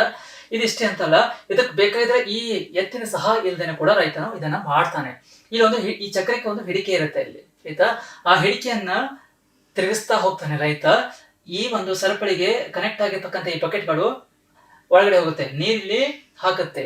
ನೀರಿಗೆ ಸುರಿದ ನಂತರ ಈ ಬಕೆಟ್ ಮತ್ತೆ ವಾಪಸ್ ಕೆಳಗಡೆ ಎಲ್ಲಿ ಹೋಗುತ್ತೆ ಅಂತಾರೆ, ಬಾವಿ ಒಳಗಡೆ ಹೋಗುತ್ತೆ. ಬಾವಿಯಿಂದ ಪುನಃ ನೀರಂತ ತುಂಬಿಸ್ಕೊಂಡು ಮತ್ತೆ ಮೇಲ್ಗಡೆ ಬರುತ್ತೆ. ಇದೇ ರೀತಿ ಕಂಟಿನ್ಯೂಸ್ ಆಗಿ ಈ ಚಕ್ರ ಈ ತರ ತಿರುಗ್ತಾ ಹೋಗುತ್ತೆ. ಖಾಲಿ ನೀರಿಲ್ಲಿ ಸುರಿಯುತ್ತೆ, ಖಾಲಿಯಾಗಿರ್ತಕ್ಕಂಥ ಬಕೆಟ್ ಒಳಗಡೆ ಹೋಗುತ್ತೆ, ಬಾವಿ ಒಳಗಡೆ ಇರ್ತಕ್ಕಂಥ ನೀರು ಮತ್ತೆ ಪುನಃ ತುಂಬಿಕೊಳ್ಳುತ್ತೆ, ಪುನಃ ವಾಪಸ್ ಮತ್ತೆ ಮೇಲ್ಗಡೆ ಬರ್ತಾ ಹೋಗುತ್ತೆ. ಈ ರೀತಿ ಕಂಟಿನ್ಯೂಸ್ ಆಗಿ ರೈತ ಕೇವಲ ಅದನ್ನ ಚಕ್ರವನ್ನು ತಿರುಗಿಸ್ತಾ ಹೋಗ್ಬೇಕು, ಆ ಹಿಡಿಕೆ ಮುಖಾಂತರ ಚಕ್ರವನ್ನು ತಿರುಗಿಸ್ತಾ ಹೋಗ್ಬೇಕು. ಅಥವಾ ಈ ರೀತಿ ದನವನ್ನ ಅಥವಾ ಆಕಳ ಅಥವಾ ಯಾವುದೋ ಒಂದು ಎತ್ತನ್ನ ಕಟ್ಟಿ ಆ ಪಂಪ್ ಅಥವಾ ಸರಪಳಿನ ಎಳಿಬೇಕು. ಆಗ ಮಾತ್ರ ಈ ನೀರು ಈ ತರ ಬಂದು ಕಾಲುವೆ ಮುಖಾಂತರ ನೀರು ಗದ್ದೆಗೆ ಹೋಗುತ್ತೆ ಅಂತ ನಾವು ಹೇಳ್ತಾ ಇದ್ದೀವಿ. ಇದು ಎರಡನೇ ವಿಧಾನ ಅಂತ ಹೇಳ್ತಾ ಇದ್ದೀವಿ, ಹೌದಾ? ಮೂರನೇ ವಿಧಾನ ಏನು? ಏತ ನೀರಾವರಿ ಅಂತ ಕರಿತಾ ಇದ್ದೀವಿ. ಏನ್ ಇದು ಏತ ನೀರಾವರಿ, ಹೌದಾ? ಕಟ್ಟಿಗೆಯ ಒಂದು ತುದಿಗೆ ಬಕೆಟ್, ಇನ್ನೊಂದು ತುದಿಗೆ ಭಾರವಾದ ಕಲ್ಲು ಕಟ್ಟಿ ನೀರನ್ನು ಹೊರತೆಗೆಯುವ ಒಂದು ವಿಧಾನ, ಹೌದಾ? ಇಲ್ಲಿ ನಾವು ಬಾವಿನ ಕಾಣ್ತಾ ಇದ್ದೀವಿ. ಬಾವಿಗಿಂತ ಚೆನ್ನಾಗಿದು ಹಳ್ಳ ಕೊಳ್ಳ ನದಿಗಳ ಸಮೀಪ ಏನಿರುತ್ತೆ ಅಲ್ಲಿ ಇದನ್ನ ತುಂಬಾ ಉಪಯೋಗವನ್ನ ಮಾಡ್ತಾ ಇರ್ತೀವಿ, ಹೌದಾ? ಇಲ್ಲಿ ನಾವು ಕಾಣ್ತಾ ಇದ್ದೀವಿ, ಇದೊಂದು ಕಟ್ಟಿಗೆ ಇದೆ, ಹೌದಾ? ಒಂದು ಸ್ಟ್ಯಾಂಡ್ ಮಾಡ್ದಂಗೆ ಇಲ್ಲಿ ಮಾಡಿದ್ದಾರೆ, ಹೌದಾ? ಇಲ್ಲಿ ಒಂದು ಭಾರವಾಗಿರ್ತಕ್ಕಂಥ ಕಲ್ಲನ್ನ ಕಟ್ಟಿದ್ದಾರೆ, ಹೌದಾ? ಒಂದು ತುದಿಗೆ ಭಾರವಾಗಿರ್ತಕ್ಕಂತಹ ಕಲ್ಲು, ಇನ್ನೊಂದು ತುದಿಗೆ ಬಕೆಟ್ ಅನ್ನ ಕಟ್ಟಿದ್ದಾರೆ, ಹೌದಾ? ಈ ಬಕೆಟ್ ಇಲ್ಲಿ ರೈತ ನಿಂತಿದ್ದಾನೆ, ಹೌದಾ? ಯಾವಾಗ ಇಲ್ಲಿ ರೈತ ಈ ಕಲ್ಲನ್ನು ಈ ತರ ಮೇಲ್ಗಡೆ ಎತ್ತುತ್ತಾನೋ ಆಗ ಏನಾಗುತ್ತೆ, ಇದು ಬಾವಿ ಒಳಗಡೆ ಏನಾಗುತ್ತೆ, ಆ ಬಕೆಟ್ ಒಳಗಡೆ ಹೋಗುತ್ತೆ, ನೀರು ತುಂಬುತ್ತೆ, ಹೌದಾ? ಆಮೇಲೆ ಇದನ್ನ ಯಾವಾಗ ಪುಷ್ ಮಾಡ್ತಾನೋ, ಕೆಳಗಡೆ ಪುಷ್ ಮಾಡ್ತಾನೋ, ಇಲ್ಲಿ ಬಕೆಟ್ ನಿಂದ ಮೇಲೆ ಆ ಬಾವಿ ಒಳಗೆ ಇರ್ತಕ್ಕಂಥ ನೀರು ಮೇಲ್ಗಡೆ ಬರುತ್ತೆ, ಹೌದಾ? ಅವಾಗ ಇಲ್ಲಿರ್ತಕ್ಕಂಥ ರೈತ ಏನ್ ಮಾಡ್ತಾನೆ, ಅಲ್ಲೊಬ್ಬ ಇರ್ಬೇಕಾಗತ್ತೆ, ಇಲ್ಲೊಬ್ಬ ಇರ್ಬೇಕಾಗತ್ತೆ. ಇಲ್ಲಿರ್ತಕ್ಕಂಥ ರೈತ ಆ ನೀರನ್ನ ಕಾಲುವೆ ಮುಖಾಂತರ ಗದ್ದೆಗೆ ಕಾಲುವೆ ಮಾಡಿರ್ತಾರೆ, ಆ ನೀರನ್ನ ಅಲ್ಲಿ ಸುರಿತಾ ಹೋಗ್ತಾನೆ, ಹೌದಾ? ಇದು ಬಾವಿಗಿಂತ ಚೆನ್ನಾಗಿ ಹಳ್ಳ ಕೊಳ್ಳಗಳಲ್ಲಿ ತುಂಬಾ ಉಪಯೋಗ ಆಗುತ್ತೆ ಅಂತ ಹೇಳ್ಬೋದು, ಹೌದಾ? ಅಲ್ಲಿ ಇದನ್ನ ತುಂಬಾ ಜಾಸ್ತಿಯಾಗಿ ಬಳಕೆ ಮಾಡ್ತಾ ಇರ್ತಾರೆ. ಇದನ್ನ ನಾವಿಲ್ಲಿ ಏತ ನೀರಾವರಿ ಅಂತ ಕರಿತೀವಿ. ಇದು ಒಂದು ವಿಧಾನ, ನೀರಾವರಿಯ ಒಂದು ವಿಧಾನ ಅಂತ ಕರಿತಾ ಇದ್ದೀವಿ. ಸಾಂಪ್ರದಾಯಿಕ ವಿಧಾನಗಳು ನಾಲ್ಕನೇದು ಬರ್ತಿಲ್ಲಿ ರಾಟೆ ಅಂತಕ್ಕಂಥದ್ದು. ದೊಡ್ಡ ದೊಡ್ಡ ಗದ್ದೆಗಳಿರುತ್ತೆ, ತುಂಬಾ ನೀರು ಬೇಕಾಗುತ್ತೆ, ಸಣ್ಣ ಪುಟ್ಟ ಗದ್ದೆಗಳಿರೋದಿಲ್ಲ. ಹೌದಾ? ಈಗಿರ್ತಕ್ಕಂಥ ಪಂಪ್ ಸೆಟ್ ವ್ಯವಸ್ಥೆ ಅವಾಗ ಇರಲಿಲ್ಲ. ಹೌದಾ? ಅಷ್ಟು ದೊಡ್ಡ ದೊಡ್ಡ ಗದ್ದೆಗಳಿಗೆ ನೀರು ಯಾವ ರೀತಿಯಾಗಿ ಹಾಕ್ತಾ ಇದ್ರು, ಯಾವ ರೀತಿಯಾಗಿ ಆಗಿನ ವಿಜ್ಞಾನಿಗಳಂತ ನೀವು ಹೇಳ್ಬಹುದು. ಹೌದಾ? ಅವಾಗಲೂ ಕೂಡ ತಮ್ಮ ತಲೆಯನ್ನು ಉಪಯೋಗಿಸಿಕೊಂಡು ಯಾವ ರೀತಿಯಾಗಿ ಅವರು ರಚನೆ ಮಾಡಿದ್ದಾರೆ, ಆ ನೀರಿನ ಸೋರ್ಸ್, ಆ ನೀರಿನ ಆಕಾರ ಯಾವ ರೀತಿಯಾಗಿ ಅವರು ಪಡಿತಾ ಇದ್ದಾರೆ ಅಂತಕ್ಕಂಥ ನಾವಿಲ್ಲಿ ನೋಡಬಹುದು. ಇದಕ್ಕೆ ನಾವು ರಾಟೆಯ ವಿಧಾನ ಅಂತ ಕರಿತಾ ಇದ್ವಿ. ಏನಿದು ರಾಟೆ ಅಂತಂದ್ರೆ, ಬಾವಿಯ ಮೇಲೆ ದೊಡ್ಡ ಚಕ್ರ ಇರುತ್ತದೆ. ಈ ಚಕ್ರವನ್ನು ಎತ್ತು ತಿರುಗಿಸುವ ಮೂಲಕ ನೀರನ್ನು ಹೊರ ತೆಗೆಯುತ್ತೇವೆ. ನಾವಿಲ್ಲಿ ಕಾಣ್ತಾ ಇದ್ದೀವಿ, ಇಲ್ಲೊಂದು ದೊಡ್ಡ ಚಕ್ರ ಕಾಣ್ತಾ ಇದ್ದೀವಿ. ಹೌದಾ? ಇಲ್ಲಿ ಒಂದು ಎತ್ತಿದೆ. ಹೌದಾ? ಇದಕ್ಕೆ ಈ ರೀತಿ ಕಟ್ಟಿದ್ದಾರೆ. ಈ ನೊಗ ಅಂತ ಕರಿತಾ ಇದೀವಿ, ಈ ನೊಗಕ್ಕೆ ಇಲ್ಲಿ ಕಟ್ಟಿದ್ದಾರೆ. ಇಲ್ಲಿ ಒಂದು ಕನೆಕ್ಷನ್ ಅನ್ನು ನಾವಿಲ್ಲಿ ಕಾಣ್ತಾ ಇದ್ದೀವಿ. ಹೌದಾ? ಈ ಎತ್ತು ಏನಾಗುತ್ತೆ ಅಂತಂದ್ರೆ ಸುತ್ತ ಹಾಕ್ತಾ ಹೋಗುತ್ತೆ. ಯಾವ ರೀತಿ ಗಾಣ ಸುತ್ತ ಹಾಕ್ತಲ್ಲ, ಅದೇ ರೀತಿಯಾಗಿ ಈ ಎತ್ತೆ ಇಲ್ಲಿ ಸುತ್ತ ಹಾಕ್ತಾ ಹೋಗುತ್ತೆ. ಯಾವ ಎತ್ತ ತಿರುಗುತ್ತಾ ಹೋಗುತ್ತೋ ಇದಕ್ಕೆ ಇಲ್ಲಿ ಕನೆಕ್ಷನ್ ಇದೆ. ಈ ರೀತಿಯಾಗಿ ಇದಕ್ಕೆ ಕನೆಕ್ಷನ್ ಇದೆ. ಇಲ್ಲಿರ್ತಕ್ಕಂಥ ಚಕ್ರ ಏನಾಗುತ್ತೆ ಅಂತಂದ್ರೆ, ಎತ್ತು ಯಾವ ತಿರುಗ್ತಾ ಹೋಗುತ್ತೋ ಅದೇ ರೀತಿಯಾಗಿ ಇಲ್ಲಿರ್ತಕ್ಕಂಥ ಈ ಚಕ್ರ ಕೂಡ ತಿರುಗುತ್ತಾ ಹೋಗುತ್ತೆ. ಈ ಚಕ್ರಕ್ಕೆ ಏನಿದೆ ಅಂತಂದ್ರೆ, ಇಲ್ಲ ಚಿಕ್ಕ ಚಿಕ್ಕದಾಗಿರ್ತಕ್ಕಂಥ ಬಕೆಟ್ಗಳನ್ನ ನಾವು ಕಾಣ್ತಾ ಇದ್ದೀವಿ. ಹೌದಾ? ಈ ಚಕ್ರಕ್ಕೆ ಒಂದು ಬೆಲ್ಟ್ ಮುಖಾಂತರ ಅಥವಾ ಒಂದು ಸರಪಳಿ ಮುಖಾಂತರ ಈ ಬಕೆಟ್ಗಳನ್ನ ಜೋಡಿಸಲ್ಪಟ್ಟಿರುತ್ತೆ. ಹೌದಾ? ಇದು ಅರ್ಧಚಿತ್ರ ಮಾತ್ರ ಕಾಣಿಸ್ತಾ ಇದೆ ನಮಗೆ. ಇನ್ನು ಕೆಳಗಡೆ ನಾವು ನೋಡ್ಬೇಕು. ಈ ಬೆಲ್ಟ್ ಇಲ್ಲಿ ಸ್ಟ್ರೇಟ್ ನೇರವಾಗಿ ಹೋಗುತ್ತೆ. ಬಕೆಟ್ಗಳು ಕಾಣ್ತಾ ಇದೆ ನಿಮ್ಗೆ ಇಲ್ಲಿ ಬಾವಿ ಒಳಗಡೆ. ಈ ಬೆಲ್ಟ್ ಇದೇ ರೀತಿ ನೇರವಾಗಿ ಹೋಗುತ್ತೆ. ಇಲ್ಲಿ ನೀರಿನ ಆಕಾರ ಇರುತ್ತೆ ಭೂಮಿ ಒಳಗಡೆ, ಬಾವಿ ಒಳಗಡೆ. ಒಂದು ಸೈಡ್ ಚಿತ್ರ ಮಾತ್ರ ನಾವಿಲ್ಲಿ ಕಾಣ್ತಾ ಇದ್ದೀವಿ. ಅಲ್ಲಿ ನೀರು ಖಾಲಿಯಾಗಿರ್ತಕ್ಕಂಥ ಬಕೆಟ್ಗಳು ನೀರಿಲ್ಲಿ ತುಂಬಿಕೊಳ್ಳುತ್ತೆ. ನೀರು ತುಂಬಿಕೊಂಡಿರ್ತಕ್ಕಂಥ ಬಕೆಟ್ಗಳು ನೇರವಾಗಿ ಈ ರೀತಿ ಮೇಲ್ಗಡೆ ಬರುತ್ತೆ. ಈ ತರ ಇಲ್ಲಿ ಬಂದಾಗ, ಇಲ್ಲಿ ಯಾವಾಗ ಇಲ್ಲಿ ಬಾಗುತ್ತೋ, ಬಾಗದಾಗ ಇಲ್ಲಿ ಕಾಣ್ತಾ ಇದೀವಿ, ಈ ನೀರ್ ಏನಾಗುತ್ತೆ ಅಂತಂದ್ರೆ ಇದರಲ್ಲಿ ಸುರಿಯುತ್ತೆ. ಆಯ್ತಾ? ಇಲ್ಲೇ ನೀರ್ ಬೀಳಕ್ ಸ್ಟಾರ್ಟ್ ಆಗಿದೆ, ನೀವು ಕಾಣ್ಬೋದು. ಇಲ್ಲಿ ಯಾವಾಗ ಇಲ್ಲಿ ಈ ತರ ಮೇಲ್ಗಡೆ ಹೋಗುತ್ತೋ ಈ ಬಕೆಟ್ ನಿಂದ ನೀರು ಇಲ್ಲಿ ಸುರಿತಾ ಇದೆ. ಇಲ್ಲಿರ್ತಕ್ಕಂಥ ಬಕೆಟ್ ನೀರು ಇಲ್ಲಿ ಸುರಿತಾ ಇದೆ, ಇಲ್ಲಿರ್ತಕ್ಕಂಥ ಬಕೆಟ್ ನೀರು ಸುರಿತಾ ಇದೆ. ಈ ನೀರು ಇಲ್ಲಿ ಸುರಿಯುತ್ತೆ. ಇದು ಎದಕ್ಕೆ ಕನೆಕ್ಷನ್ ಕೊಟ್ಟಿರ್ತಾರೆ ಅಂತಂದ್ರೆ, ಒಂದು ಕಾಲುವೆ ಮಾಡಿ ಆ ಕಾಲುವೆ ಮುಖಾಂತರ ಗದ್ದೆಗಳಿಗೆ ಆ ನೀರನ್ನ ಬಿಡ್ತಾರೆ ಅಂತ ನಾವು ಹೇಳ್ಬೋದು. ಆಯ್ತಾ? ಈ ರೀತಿಯಾಗಿ ನಾವು ಇದಕ್ಕೆ ರಾಟೆ ವಿಧಾನ ಅಂತ ಕೇಳ್ತಾ ಇದ್ದೇವೆ. ಈ ರಾಟೆ ವಿಧಾನ ಮುಖಾಂತರ ಏನ್ ಮಾಡ್ತಾ ಇದ್ರು ರೈತರು ಅಂತಂದ್ರೆ, ತಮ್ಮ ಗದ್ದೆಗಳಿಗೆ ನೀರನ್ನ ಹಾಕ್ತಾ ಇದ್ರು ಅಥವಾ ಬಿಡ್ತಾ ಇದ್ರು ಅಂತ ನಾವು ನೋಡ್ಬೋದು. ಇಲ್ಲಿ ತುಂಬಾ ಮಹತ್ವದ ಪಾತ್ರ. ಇಲ್ಲಿ ರೈತನ ಸಹಾಯನೇ ಬೇಕಾಗೋದಿಲ್ಲ. ಆಕ್ಚುಲಿ ನೋಡ್ಬೇಕಾದ್ರೆ ಒಂದ್ ಎತ್ತು ಮಾತ್ರ ಸಾಕು, ನಿರಂತರವಾಗಿ ತಿರುಗ್ತಾನೆ ಇರುತ್ತೆ. ಅದೇ ರೀತಿಯಾಗಿ ಈ ಚಕ್ರ ನಿರಂತರವಾಗಿ ತಿರುಗ್ತಾ ಇರುತ್ತೆ. ಇಲ್ಲಿ ಬಕೆಟ್ಗಳು ತುಂಬುತ್ತಾ ಹೋಗುತ್ತವೆ, ನೀರು ಸುರಿತಾ ಹೋಗುತ್ತವೆ, ಗದ್ದೆಗಳ ನೀರು ಹಾಗೆ ನಿರಂತರವಾಗಿ ಸಾಕ್ತಾ ಹೋಗುತ್ತೆ. ಈ ರೀತಿಯಾಗಿ ರೈತ ಏನ್ ಮಾಡ್ತಾ ಇದ್ರು ಅಂತಂದ್ರೆ, ರಾಟೆ ವಿಧಾನ ಮುಖಾಂತರ ಕೂಡ ತನ್ನ ದೊಡ್ಡ ಗದ್ದೆಗೆ ನೀರನ್ನು ಸಮರ್ಪಕವಾಗಿ ಪೂರೈಕೆ ಮಾಡ್ತಾ ಇದ್ದನು. ಆಯ್ತಾ? ಯಾಕಾಗಿ ನಿಮ್ಗೆ ಗೊತ್ತ, ನೀರ್ ಇಲ್ಲದೆ ಹೋದ್ರೆ ಈ ಬೆಳೆಗಳಿಗೆ 90% ನೀರು ಬೇಕೇ ಬೇಕು ಅಂತ ನಾವು ಮುಂಚೆನೆ ಕೇಳಿದೀವಿ. ಹೌದಲ್ಲ? ಆದ್ರಿಂದ ನೀರು ಬೇಕೇ ಬೇಕು. ಈ ರೀತಿಯಾಗಿ ರೈತ ಏನ್ ಮಾಡ್ತಾ ಇದ್ರು, 4 ವಿಧಾನಗಳನ್ನ ನಾವು ನೋಡಿದೀವಿ. ನಾವು ಸಾಂಪ್ರದಾಯಿಕ ವಿಧಾನಗಳು ಅಂತ ಕರಿತಾ ಇದೀವಿ. ಆದ್ರೆ ಈಗಿರ್ತಕ್ಕಂಥ ಆಧುನಿಕ ವಿಧಾನಗಳು ಬೇರೆ. ಇವೆಲ್ಲವುಗಳನ್ನ ಹಿಂದೆ ರೈತ ಯಾವ ರೀತಿಯಾಗಿ ಗದ್ದೆಗೆ ನೀರನ್ನ ಪೂರೈಸ್ತಾ ಇದ್ದನು ಅಂತಕ್ಕಂಥ ನಾವೀಗ ಕಲ್ತಿದ್ದೇವೆ. ಆಯ್ತಾ? ಮುಂದೆ ಸಾಂಪ್ರದಾಯಿಕ ವಿಧಾನಗಳು ಏನು ಅಂತಕ್ಕಂಥ ನಾವು ಮುಂದಿನ ತರಗತಿ ನಾವು ಅಭ್ಯಾಸವನ್ನ ಮಾಡ್ತೀವಿ. ಅದಕ್ಕಿಂತ ಮುಂಚೆ, ಇವತ್ತಿನ ಕ್ಲಾಸ್ ಮುಗಿಸೋಕ್ಕಿಂತ ಮುಂಚೆ ಕೆಲವೊಂದಿಷ್ಟು ಹೋಮ್ ವರ್ಕ್, ನಿಮಗೆ ಮನೆ ಕೆಲಸ ಅಂತ ಹೇಳ್ತಾ ಇದ್ದೀವಿ. ಹೌದಾ? ಆ ಮನೆ ಕೆಲಸದ ಪ್ರಶ್ನೆಗಳನ್ನ ನೀವು ತೆಗೆದುಕೊಳ್ಬೇಕು. ಒಂದನೇದಲ್ಲಿ ಸಾವಯವ ಗೊಬ್ಬರ ಎಂದರೇನು ಉದಾಹರಣೆ ಕೊಡಿ. ಆಯ್ತಾ? ಸಾವಯವ ಅಂದ್ರೆ ಏನು ಅಂತಕ್ಕಂಥ ಮೀನಿಂಗ್ ಆಲ್ರೆಡಿ ತಿಳಿಸ್ಕೊಟ್ಟಿದ್ದೇನೆ. ಆದ್ರೆ ಸಾವಯವ ಗೊಬ್ಬರ ಎಂದರೇನು ನೀವು ಬರಿಬೇಕಿಲ್ಲಿ, ಅದಕ್ಕೆ ಒಂದು ಉದಾಹರಣೆ ಕೊಡಬೇಕು. ಎರಡನೇ ಪ್ರಶ್ನೆ, ನೀರಾವರಿಯ ಸಾಂಪ್ರದಾಯಿಕ ವಿಧಾನಗಳು ಯಾವುವು? ಇವಾಗ ತಾನೇ ನಾವು ನೋಡ್ಕೊಂಡು ಬಂದ್ರಿ 4 ಸಾಂಪ್ರದಾಯಿಕ ವಿಧಾನಗಳು ಯಾವುವು ಅಂತಕ್ಕಂಥದನ್ನ ನಿಮ್ಮ ಉತ್ತರದಲ್ಲಿ ಇರಬೇಕು. ಮೂರನೇ ಪ್ರಶ್ನೆ, ಸಾವಯವ ಗೊಬ್ಬರಕ್ಕಿಂತ ರಸಗೊಬ್ಬರ ಹಾನಿಕಾರಕ ಹೇಗೆ? ಈ ಸಾವಯವ ಗೊಬ್ಬರ ಮತ್ತು ರಸಗೊಬ್ಬರಗಳ ಬಗ್ಗೆ ನಾವು ಅಭ್ಯಾಸ ಮಾಡಿದ್ದೀವಿ ಈಗ ಆಲ್ರೆಡಿ. ಹೌದಾ? ಈ ರಸಗೊಬ್ಬರ ಸ್ವಲ್ಪ ಹಾನಿಕಾರಕ, ಬಟ್ ಸಾವಯವ ಗೊಬ್ಬರ ಇಲ್ಲಿ ಹಾನಿಕಾರಕ ಅಲ್ಲ. ಯಾವ ರೀತಿಯಾಗಿ ಈ ರಸಗೊಬ್ಬರ ಹಾನಿಕಾರಕ ಆಗುತ್ತೆ ಅಂತಕ್ಕಂಥ ಆ ಪಾಯಿಂಟ್ಸ್ ನೀವು ಬರಿಬೇಕು. ನಾಲ್ಕನೇ ಪ್ರಶ್ನೆ, ರೈತನ ಸಹಾಯವಿಲ್ಲದೆ ನೀರನ್ನು ಮೇಲೆ ಎತ್ತುವ ಸಾಂಪ್ರದಾಯಿಕ ನೀರಿನ ಆಕಾರ ಅಥವಾ ವಿಧಾನ ಯಾವುದು? ಈ ಪ್ರಶ್ನೆಗಳನ್ನ ಈ ಪ್ರಶ್ನೆ ಕೂಡ ನೀವು ಉತ್ತರವನ್ನ ಬರಿಬೇಕು. ಆಯ್ತಾ? ಎಲ್ಲರೂ ಸರಿಯಾಗಿರ್ತಕ್ಕಂಥ ಉತ್ತರವನ್ನ, ಸಮರ್ಪಕವಾಗಿರ್ತಕ್ಕಂಥ ಉತ್ತರವನ್ನ ಬರಿತೀರಿ ಅಂತ ಭಾವಿಸ್ತಾ ಇಂದಿನ ತರಗತಿಯನ್ನು ನಾವು ಇಲ್ಲಿಗೆ ಮುಗಿಸೋಣ. ಓಕೆ? ಜೈ ಸಾಯಿರಾಮ್.